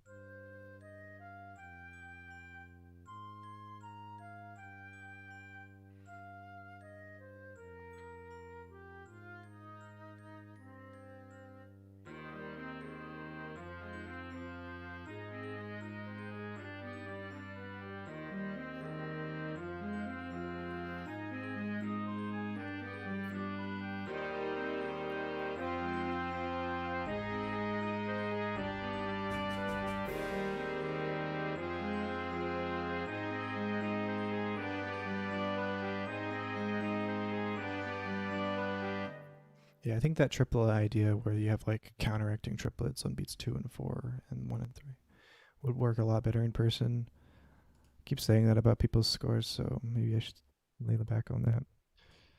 These voicings are pretty good, in my opinion.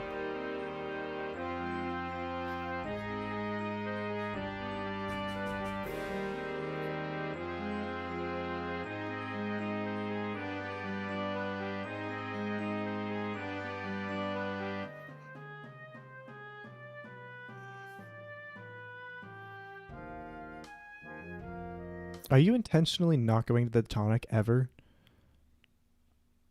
Because it sounds like you are, but I don't know if that's intentional. Like, listen here. So that's a 4 chord. Oh, it's a 3 chord, sorry. You're doing like a 3, 4, 3, 4, 6, 5, I guess. Right, throughout this whole thing. Eventually I'm expecting it to go to like a, okay, yeah. Eventually I'm expecting it to get a C minor.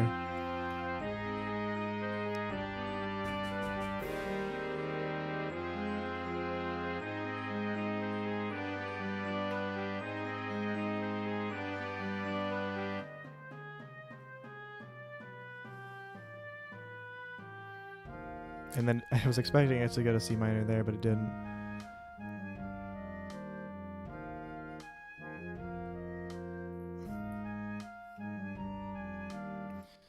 It sounds pretty groovy here. Variation articulation might help it sound more groovy though, I think.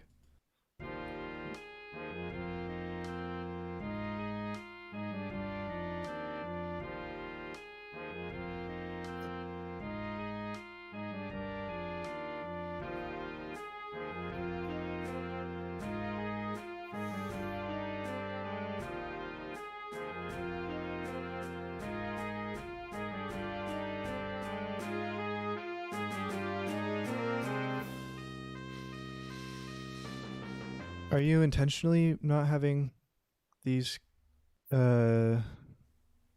crescendos here? Like here in particular. Also, same thing about this forte could be very basic because it's the first time written for any percussion. Okay, that's cool.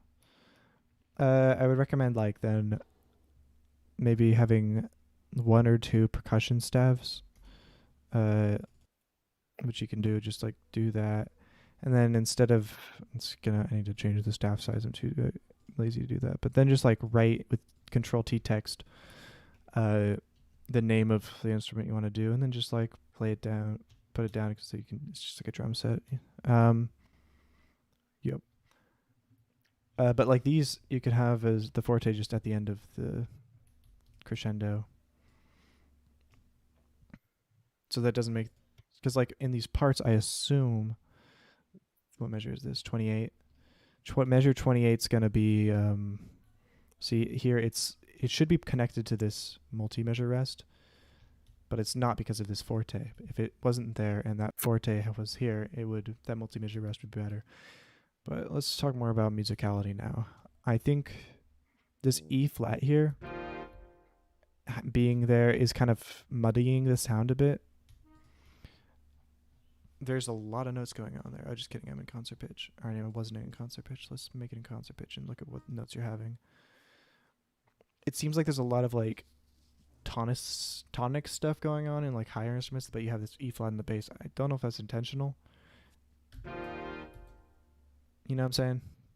Like, if you're gonna have E flat there, maybe have like other instruments on top being a little bit more diatonic to it, but it could also be up to you.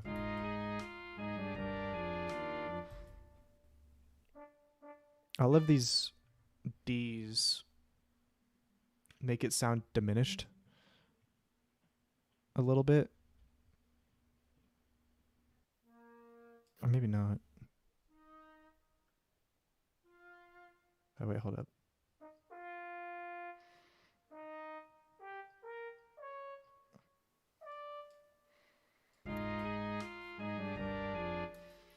Maybe like some B flats in here might sound good. Okay, cool. I'll just keep playing it then. I'll just stay here. Discord, I think that's gonna be that. After this, I'm gonna close off ones though. Close off new scores.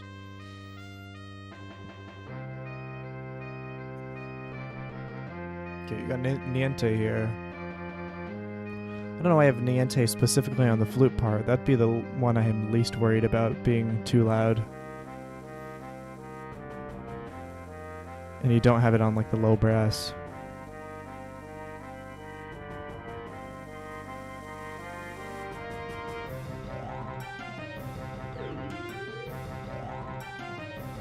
Fun.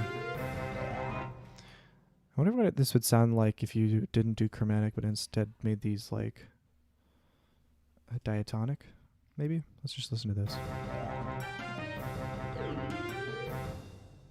I don't know.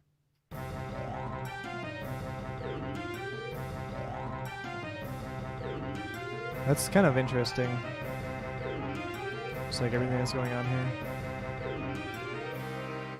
I think instead of having all of these Q notes, because there's a lot of notes here, maybe instead just say optional AVA. I think that's all they need.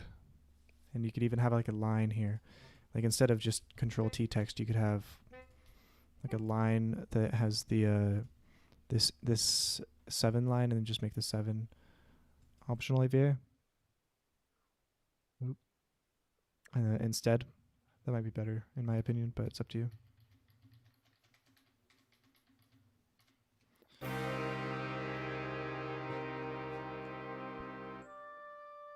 You just click it and then there's an option to make it small in the inspector. That's gonna, okay, so high C's are gonna be super shrieky on this part. What you might want to maybe is to add a piccolo. That might make it better if you really want those doublings and octaves. And just have the piccolo double that top part, because that's not gonna sound like that. It'll sound terrible in real life, unless you have a godly player. Like unless you have like James Goldthwait, it's gonna sound terrible. up there.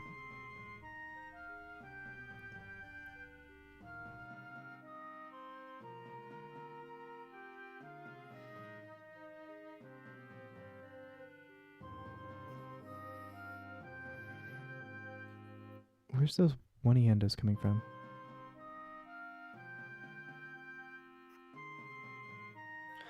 Oh.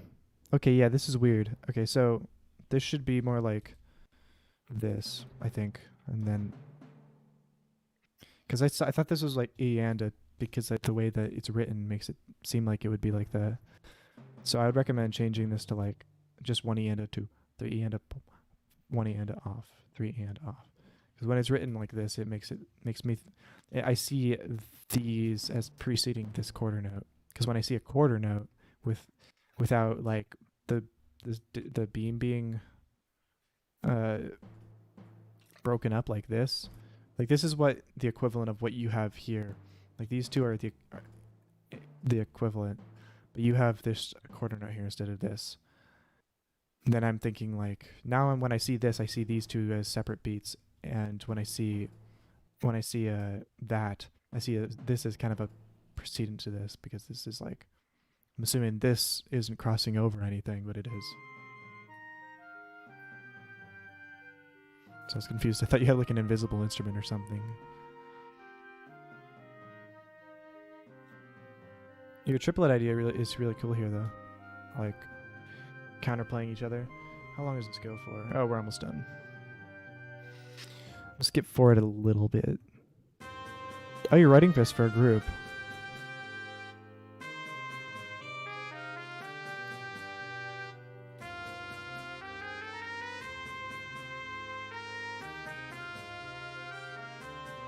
Yeah, if you're writing for this for a group, then definitely don't do this.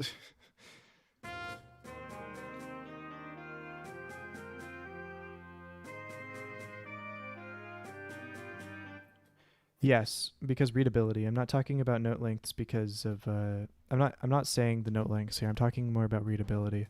When we're talking about like this isn't even these are just toms, but like this group of notes is the same length as this, because, you know, just like math or whatever. I'm just saying when I'm reading this, I'm seeing this as on a beat, but it's not. So it's really confusing to read that. That's why I'm saying since the note lengths don't matter at all, then because it's just toms, you can't make a long tom note without a roll or something. Then just make this like a quarter note rest, so it's like way more easy to read. Okay, I'll just stop talking about engraving then.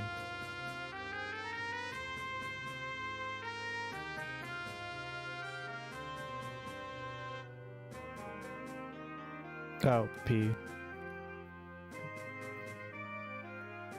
Okay, yeah, no, that D, I'll stop talking about this, but that D is like not even in like standard orchestral repertoire normally.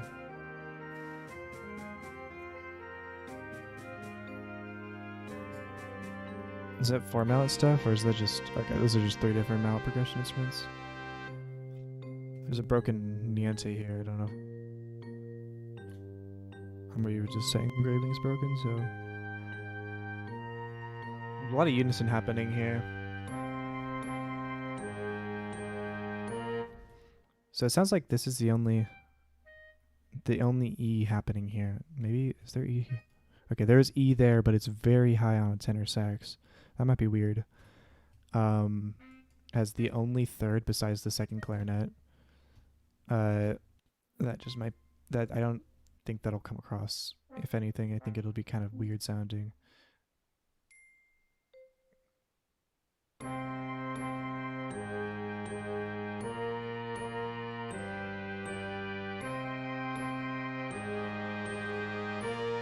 Yeah. I'd recommend maybe turning this down an octave.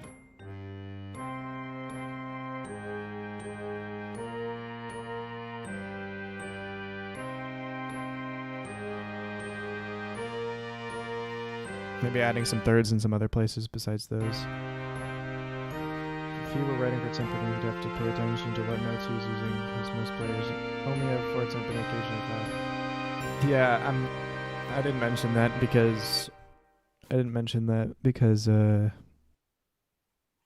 yeah, I don't know why I didn't mention that. I thought you were talking about the tom part, but yeah, this timpani part would be pretty impractical. We're doing score review. I'm probably gonna do more in the future though. Yeah, don't think of a timpani as a melodic instrument unless you like are writing for a group that's super capable, or like have two timpani parts or something like that. There's a plenty of good examples. What's that guy? Who's that guy? What's that guy's name? Hold up. There's this YouTube video about it from what's his name?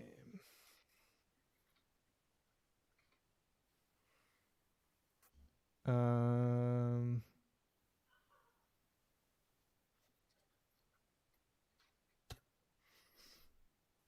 God, what is it? Orchestration Online. This guy. This guy's really great for this kind of stuff. He has a timpani video. Where he talks about how melodic writing works and stuff. I'd recommend checking that out. Don't think of it as like a bass instrument. Yeah, it's not. Maybe.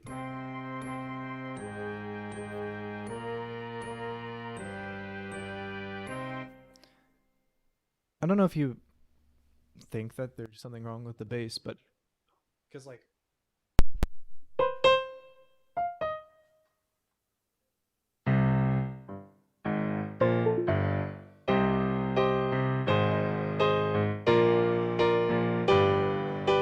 that's the bass you have, right? I don't think that's a problem. I think what the problem is the fact that your only thirds are in your tenor sax up really high. Originally they were here, and second clarinet, so you don't hear that at all.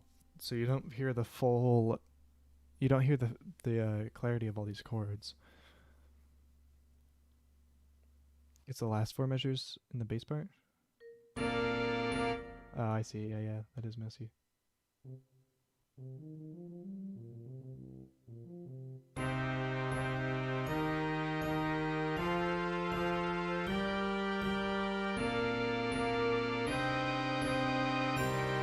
I kind of just assumed that you were trying to make it weird sounding there, but I guess not.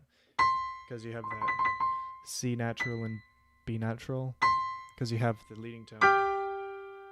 So literally all you have to do is just change the bass C's to G's, and everybody else that has a C there, maybe make like B natural or something, and make this first one D. But don't think about timpani as a bass instrument. Ignore what I just did.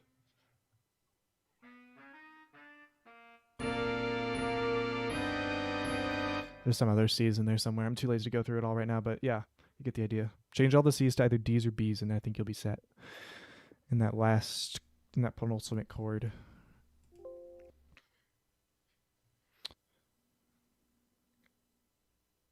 Okay, YouTube video. If you have space for it later, here's an arrangement. I also recorded no rush. Okay, I'm gonna show this off right now, Ryan, but because I want to get it through everybody else first. But thank you. I might go through that later. If I do this again, you'll have to send me that again, because I'm just going through based on like my recent pings. So I already looked at that ping, so. Okay.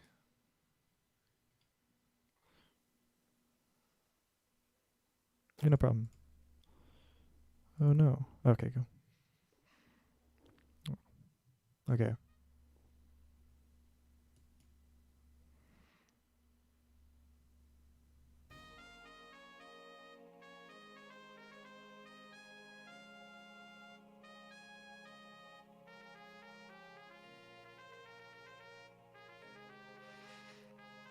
This trumpet solo is very free-formed. Oh, that bend was cool.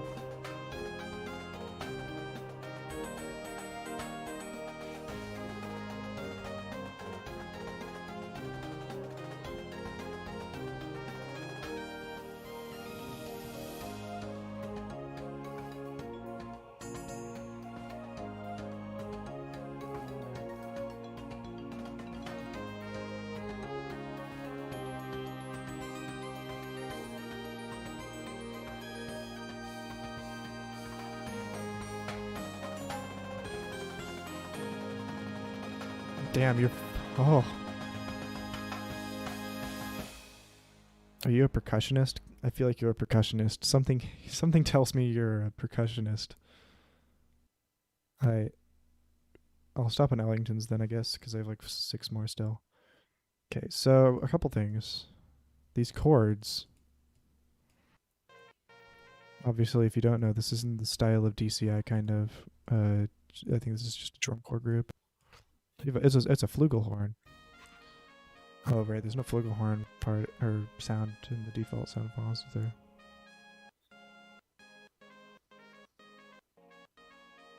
Sorry, hold on.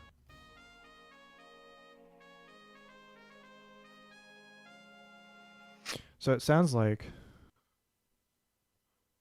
Wait, is that this Markiplier song? Like the ending?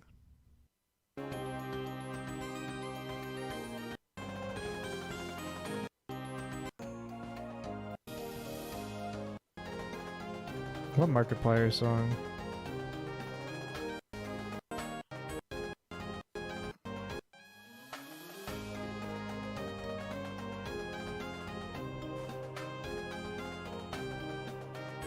Oh, I see. Okay.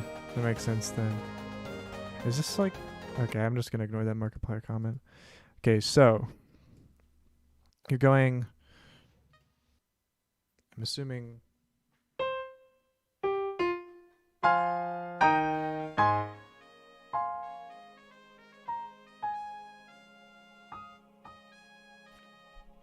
Hold on, sorry, let me listen to that one more time.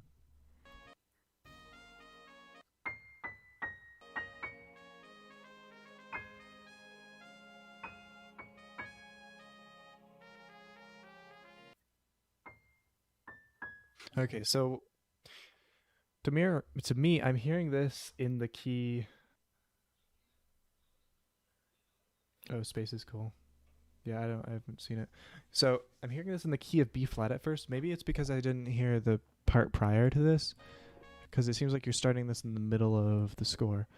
But so I'm hearing this as like, oh wait, it's transposing. Hold up.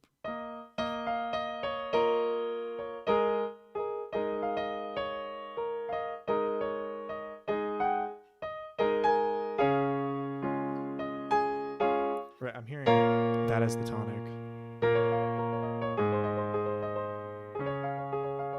You know, sort of thing. But then we're going and it lands on this G here. And eventually we end up, I think, being in A flat, not B flat minor.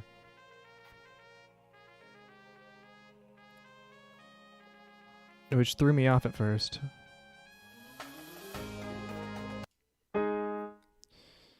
That threw me off at first. But so this melody isn't original then, huh? Okay. It's kind of wacky.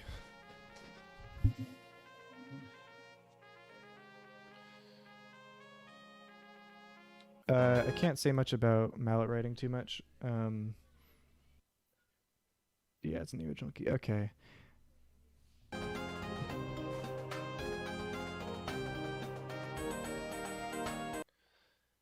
It looks like, from what I can tell, it looks like that forte isn't connected to that crescendo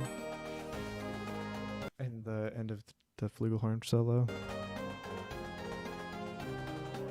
Your percussion parts are so good, though.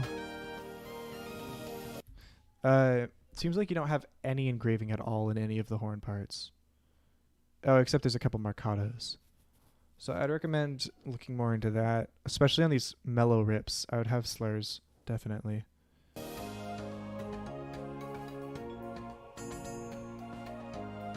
I'm gonna listen to the original really quick. The space is cool. Okay, I'm gonna look this up.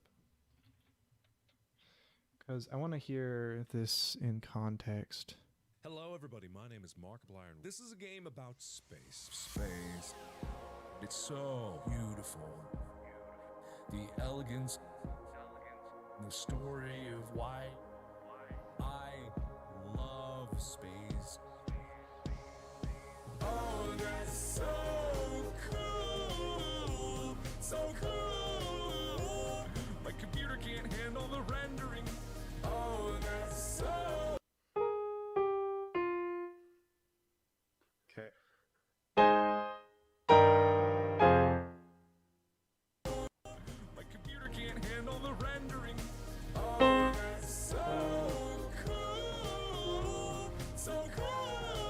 So if we were talking strictly about the original, I'm just going through them in order.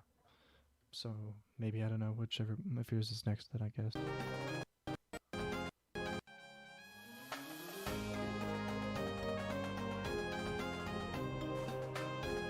That second chord, I don't know if you have it as a G diminished or as an E flat over G.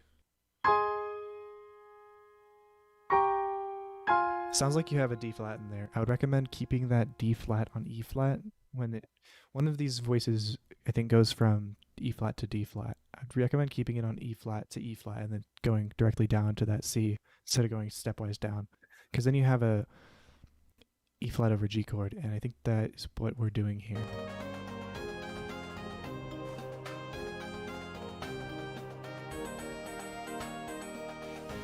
But yeah, now that I heard the original, this makes a lot more sense to me.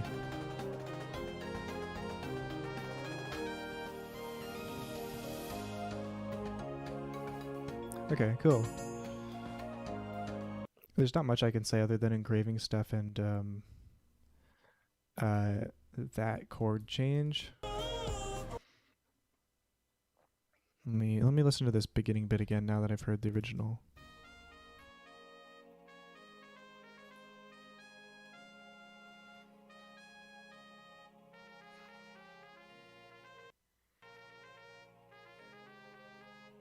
Okay, yeah. Yeah, that's it. That's pretty much all I got for you. Pretty good arrangement. I like it. Next, we got Nikki. A contemporary string quartet I wrote for my cellist friend. Practice it with her quartet, and they're going to make a recording soon. Okay. That's hype. So I'm going to keep in mind that you are doing it for live musicians, not just MIDI.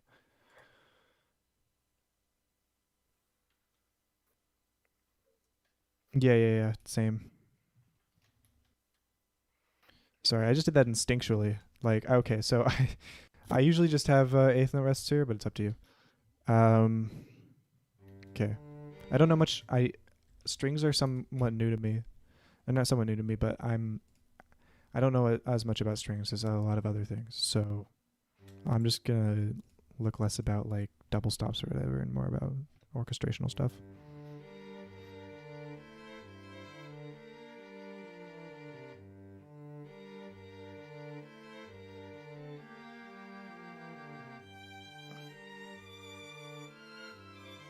This is in Dorian, that's hype.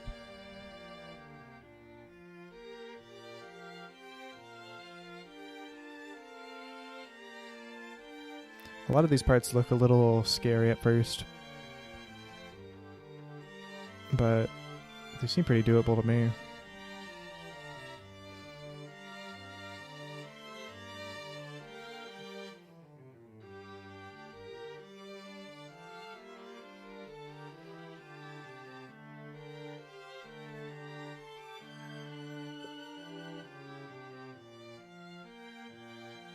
Okay.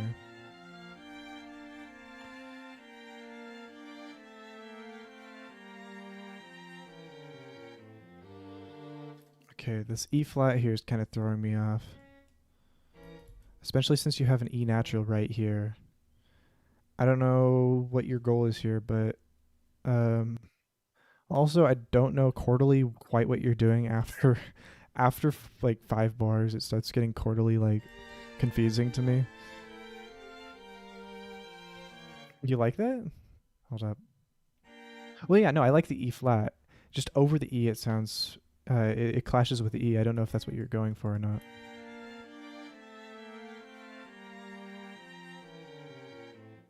Like, I totally dig this cello part. You just like the crunch. Okay, never mind then.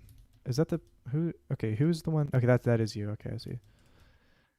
You like the crunch between these. Okay, cool. Well, then go for it. I was just making sure you knew.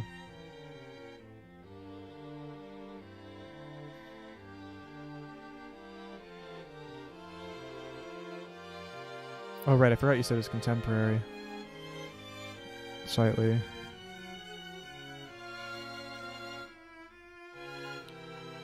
Oh, that's like a really good use of space in my opinion there.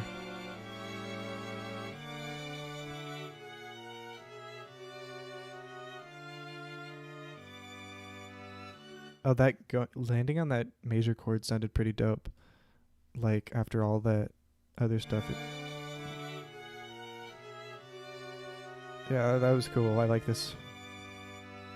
Not just because it's a major chord, just because of like the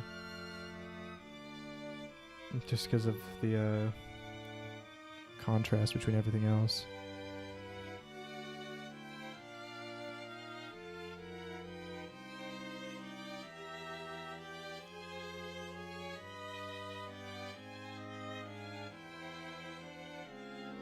Interesting choice of dynamic change. Are you just trying to make the instrument that has the melody louder and dynamic? Because sometimes that could not come across as good in live performance.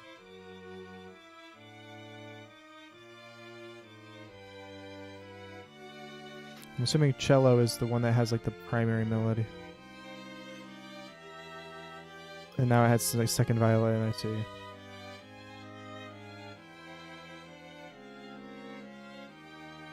Yeah, bar 16's dope. I love bar 16.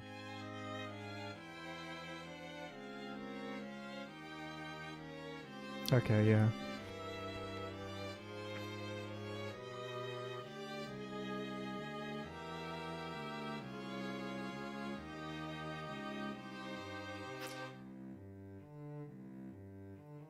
Something like orchestration, I'm taking an orchestration class right now, and something with a teacher in that said is that I don't know if this, I think that it's okay in this context, but in a lot of contexts where you have like a lot of counterplay between like the foreground and the background or stuff, he says that like more amateurish writers tend to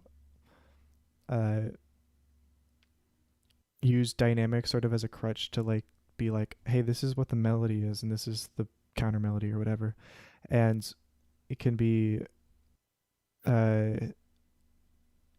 he says it should be that like you should be able to like have everything be mezzo forte and it still be clear what's going on. But I think this is an exception a little bit because there are exceptions to that obviously, and he said that too. I like the but I do like this melody being traded off between all the instruments. That's cool.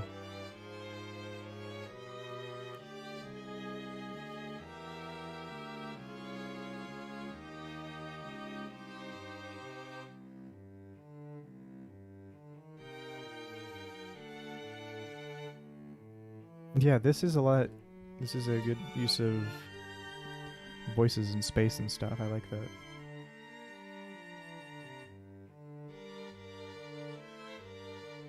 Yeah, that's why I said it doesn't really apply here too much, because this is kind of like you got this going on too, which is kind of its own thing. So that's why I'm saying it doesn't really apply there as much.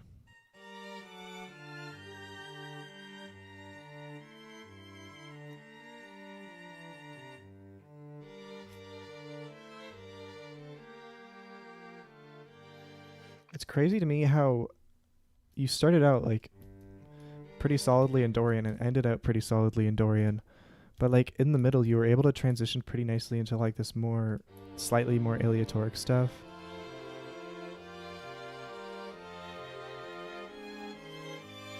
Like this is like a really nice transition, even though I feel like it's like not super obvious.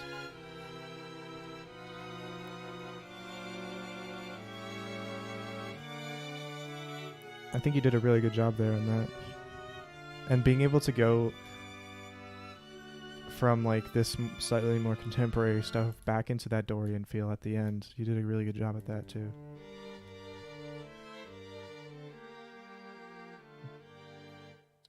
Is that just like a lot of whole tone scale stuff?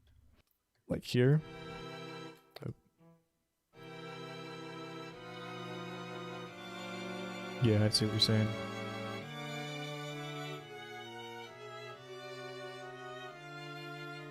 Good shit though.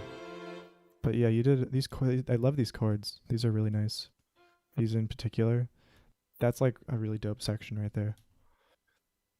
I don't have too much like negative criticism on it, to be honest. I think it'll sound good once you get it to be played with all your friends. So that'll be nice. Let's go to Alien. Oh, okay, I see. I'm gonna go back to this maybe if we have time, since I already looked at one of your other scores. Sorry. Reading pieces. Here's a jazz arrangement of Ends Farewell from Pokemon Black. Okay, cool. I'll just talk to you as if you're here, if you're not here. Oh, it's just an MP3.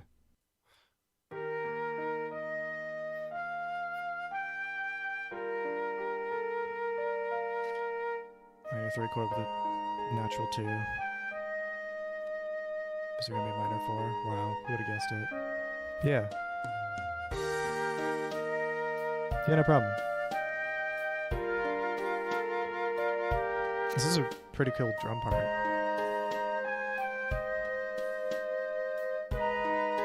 You did a good job with that drum headset part.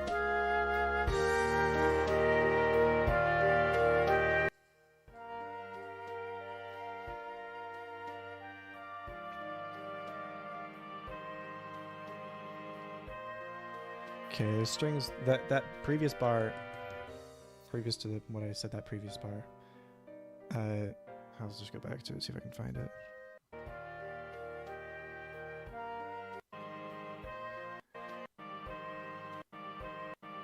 There's like a lot of grit in the lower strings. I don't know if you want that or not. I'm just pointing that out, I guess.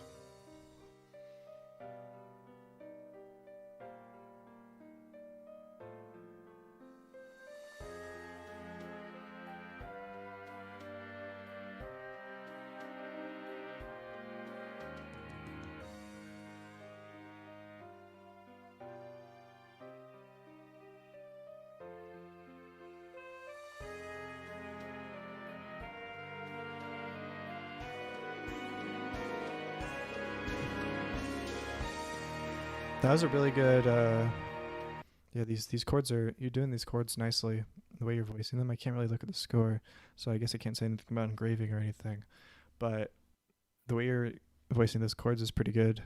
I liked your build-up of energy here. You did a really good job. Like, it didn't seem forced at all or anything. And it's not hollow like a lot of beginner scores are. I don't know how experienced you are in just arranging in general, but I can tell you've been spending a lot of time recently on it.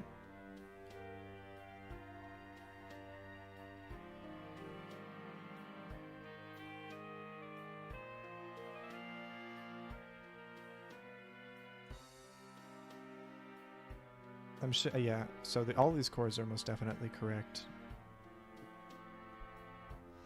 Maybe you could have a little bit more variation in the drum set part, though. Sounds like you're just repeating the same one bar over and over the whole time. With some fills, I guess. I have trouble with that too, though.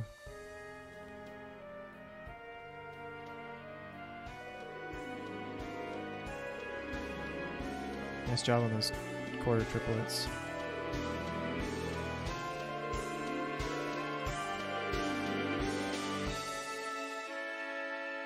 Yeah, that was really good. You did a really good job there on that, just those like bar extensions.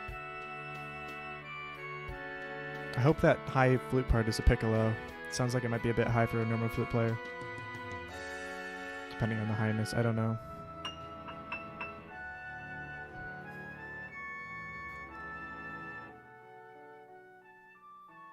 This might sound weird, but I'm assuming you're more concerned about the MIDI, or just like the arranging aspect of it, so that's fine. Yeah, you did a good job. Good job, Fred. Nice. I can't say too much about that. It sounded like the original. The orchestration was good, so since it's an arrangement, there's not much I can say either. But you did a good job.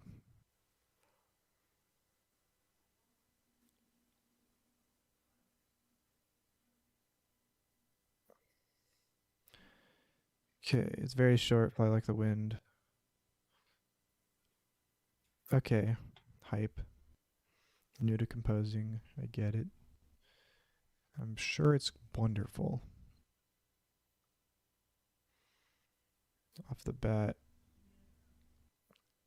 you could open like this image in like some sort of like paint.net or something and make that background transparent, and then it'll like blend in with the score better. It's just a thought. I'll listen to this though. I'm gonna turn down my volume a bit. Sorry if that was loud for anybody. That's Mozzo Forte. What?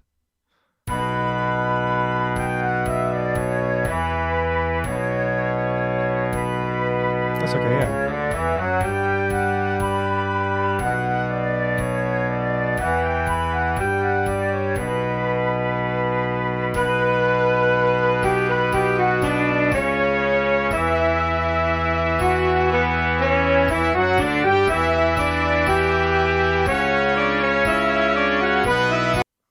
Okay, so I think what you might want on top of this is the fact that you got all of these B's here. Literally all of these whole notes are unison.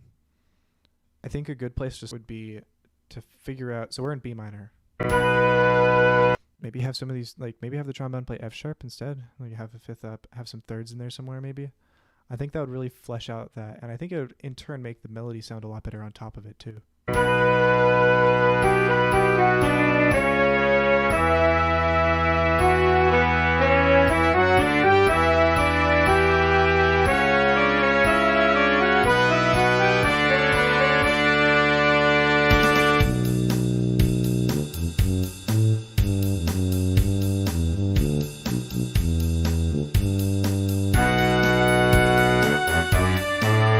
Also, one thing is, I would recommend adding some brackets to your score and turning down the staff size a little bit.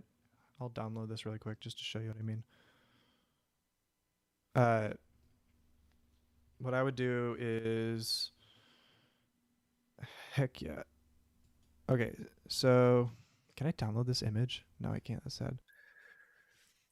Actually, what I could do, no, it's too much work. Well, I don't know. It'll take like a couple seconds. It's almost 7. Oh shoot. Take this image, right? If you really want this image in particular, what you can do is like take the image and open it in paint.net, and then take this area with this tool here, the magic wand, and just delete all of that, and then save this as a PNG. So now it's a PNG. Go back to the score, delete it, add the image again, but this time it's a PNG. So now when you upload it to MuseScore, it won't have that box around it, and it'll just be part of that page. So that's something that you can think about. So what I was talking about, oh yeah, this what I would do personally is, oh, you go. So this is a really reduced instrumentation for concert band. There's no like bassoons. There's only one clarinet, one flute, one trombone. So I guess you don't really need to turn down the staff size too much. It's just weird to see like 6 measures in one page. So that's the only reason I would consider doing that maybe. But you could have bar lines, or brackets, sorry, not bar lines. I usually use this bracket over the same family. So like all the woodwinds would be in that bracket, and then I would follow this with whatever bracket this is normally. That's just the default for me. And then brass here. Oh, trumpets have to be under altos. That's just a rule. So let's put those down there. And then we add these to that woodwind family part. And then you don't really need to worry about percussion too much. You don't usually add brackets to percussion very often. Now it already looks a bit better. I'm just going to use this score now.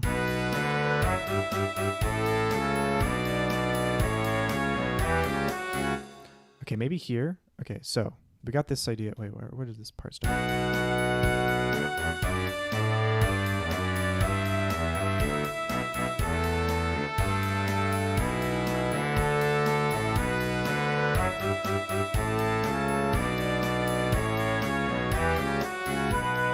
Okay, so I think what you're trying to do here is make... Wait. Okay, the first trumpet is not piano for some reason. Okay, whatever. I think you're trying to make this bass part like pretty catchy, but it's hard to make it catchy when it's going across a span of like, what is that, like 8 bars? It doesn't like have any like repeating bits or anything. So maybe if you wanted it to be like a bit more impactful and like, wow, that's dope, maybe it'd be interesting to have, or it'd be like cool to have like maybe repeat 4 bars or something. I don't know. You don't have to do that though.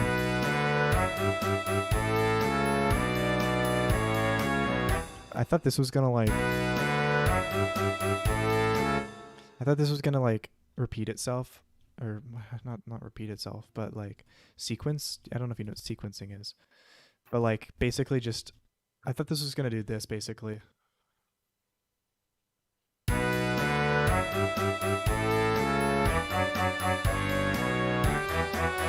You know, where it does the same thing down a step, but then it didn't.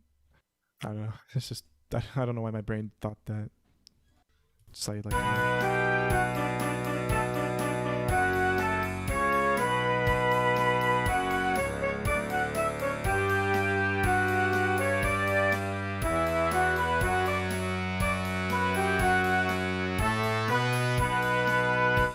so a lot of your melodies seem to be, the form of all 8 bars seems to be all wonky right now. Like a lot of these, there's not a lot of symmetry or anything to your melodies. Like you got this.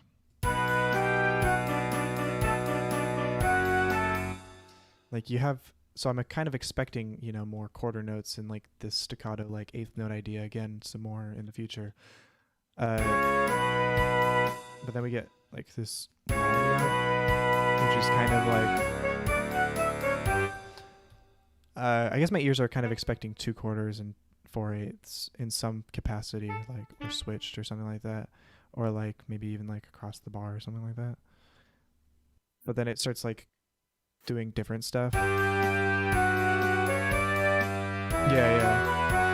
I think that's a good way of saying it too. Like these melodies are kind of like I wouldn't be able to like sing this to myself. I don't know if that's what you want though. Maybe you want something that's a little bit more like experimental type thing. I mean, at the beginning of your composing like career or whatever, it's a perfect time to do some experimental. So you're doing a good job, I think. This is what one of your first goals.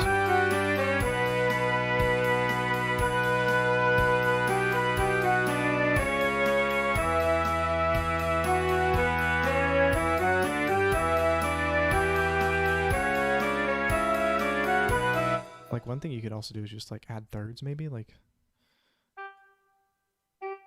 I'm assuming you just move this note up because it's too low down here. So like legit, like just like go in some of the parts maybe. Just so you add a little bit more harmony. All of these notes are E's, I think. So that's a lot of E's for like what's supposed to be the background, the harmonies.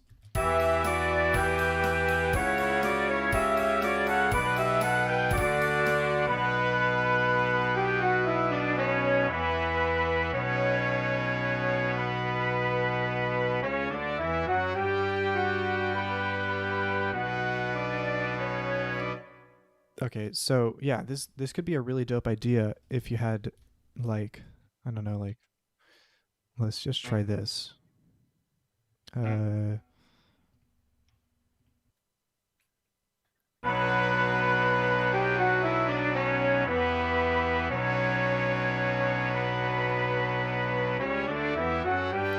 that, but like just like chords and stuff, you know, just add thirds and fifths. But yeah, this is like a really good place for like for where you're at. I think you're doing pretty good. Score wise, it's like a lot better than where I started out. So I hope you keep going. I'm interested to see your progression. Oop. Okay. If you want to review your easy score.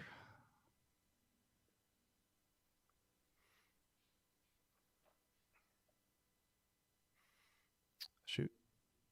Why is it? Okay, cool. Boo. This score looks pretty so far.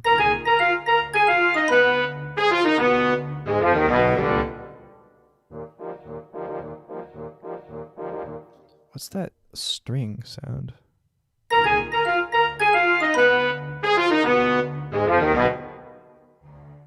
Oh, percussion isn't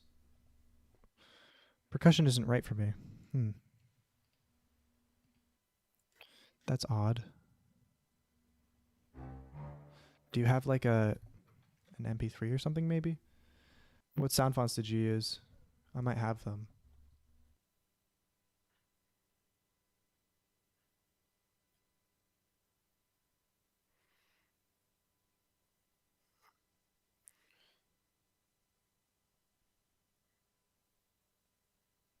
Okay.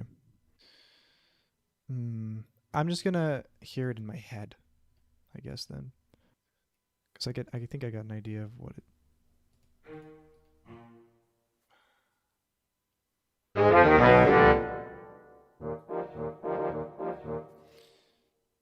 Oh, maybe I don't want to do that. I'm just gonna look at the horns then. I'm gonna mute all these parts. Sorry, unless you send me like a audio file or something.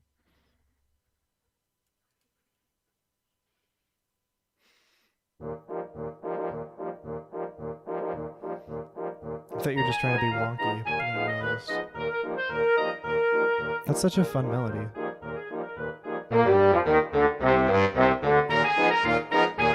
I really like your variation and articulations and stuff. You're doing a really good job at making like a concert band piece. Oh, cool. He made a MP3.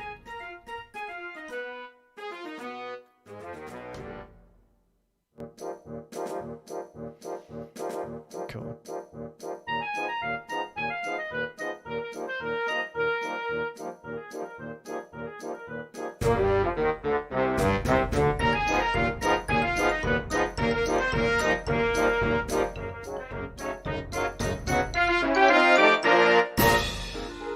So we're at a good place right here. I think you're doing a really good job at making this vibe. This vibe is nice, but also, so what you're doing here is, so you got this, you got 2 different notes on only that note. You have harmonies in this melody only on that note. My ears want to hear like maybe a couple more notes maybe as like accented harmonies. I don't know. Like when I hear that harmony, it's kind of an accent in my head. You know, bump, boo. Maybe also it's just the fact that it goes up. I don't know.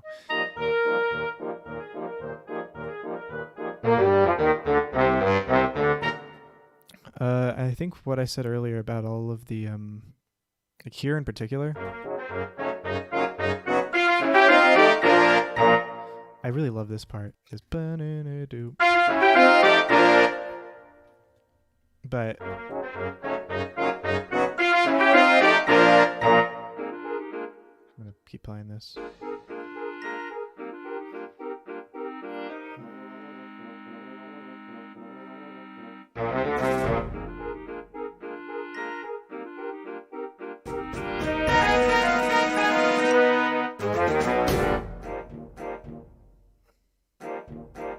That's so fun. I love that.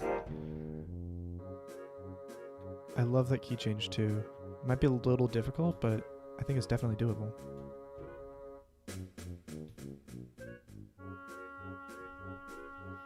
Yeah, this is so good.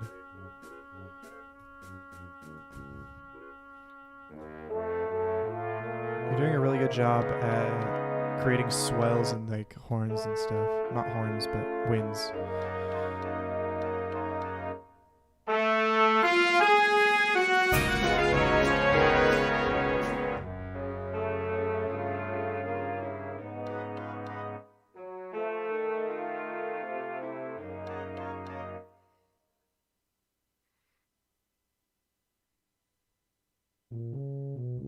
Wait, what?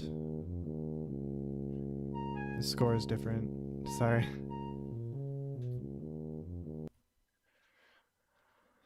But yeah, it's really good so far.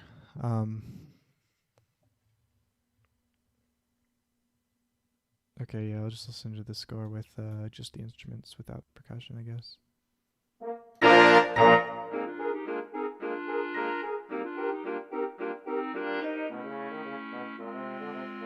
I love your use of lines there. There's a lot of attention to detail in just like all of the minute tonguings and stuff. Like, you put a lot of care and effort into each individual part, and I really appreciate that.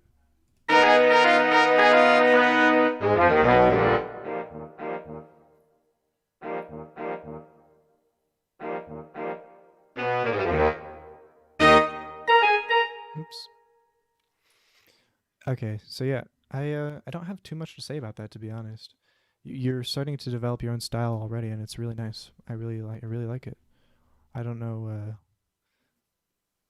one thing, and this isn't anything at all. You probably shouldn't have to care about this, but I usually like to make corner radius 15 and thickness 0.15, right?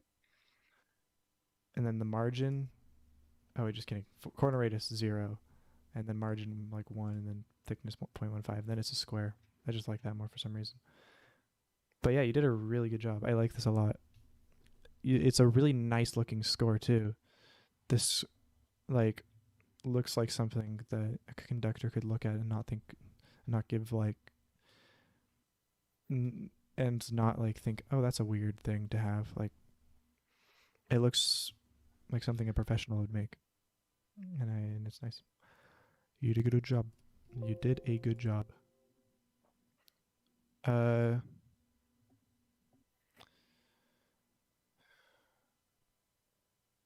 shoot, I'm gonna check out that because that's important.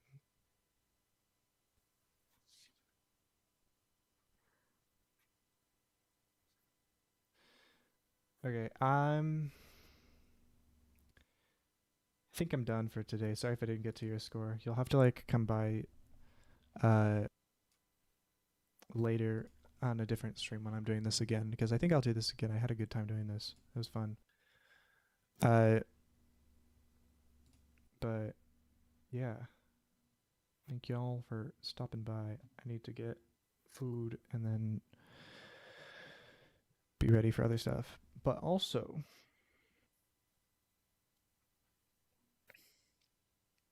if you didn't catch this before, there's 25 viewers. That's crazy.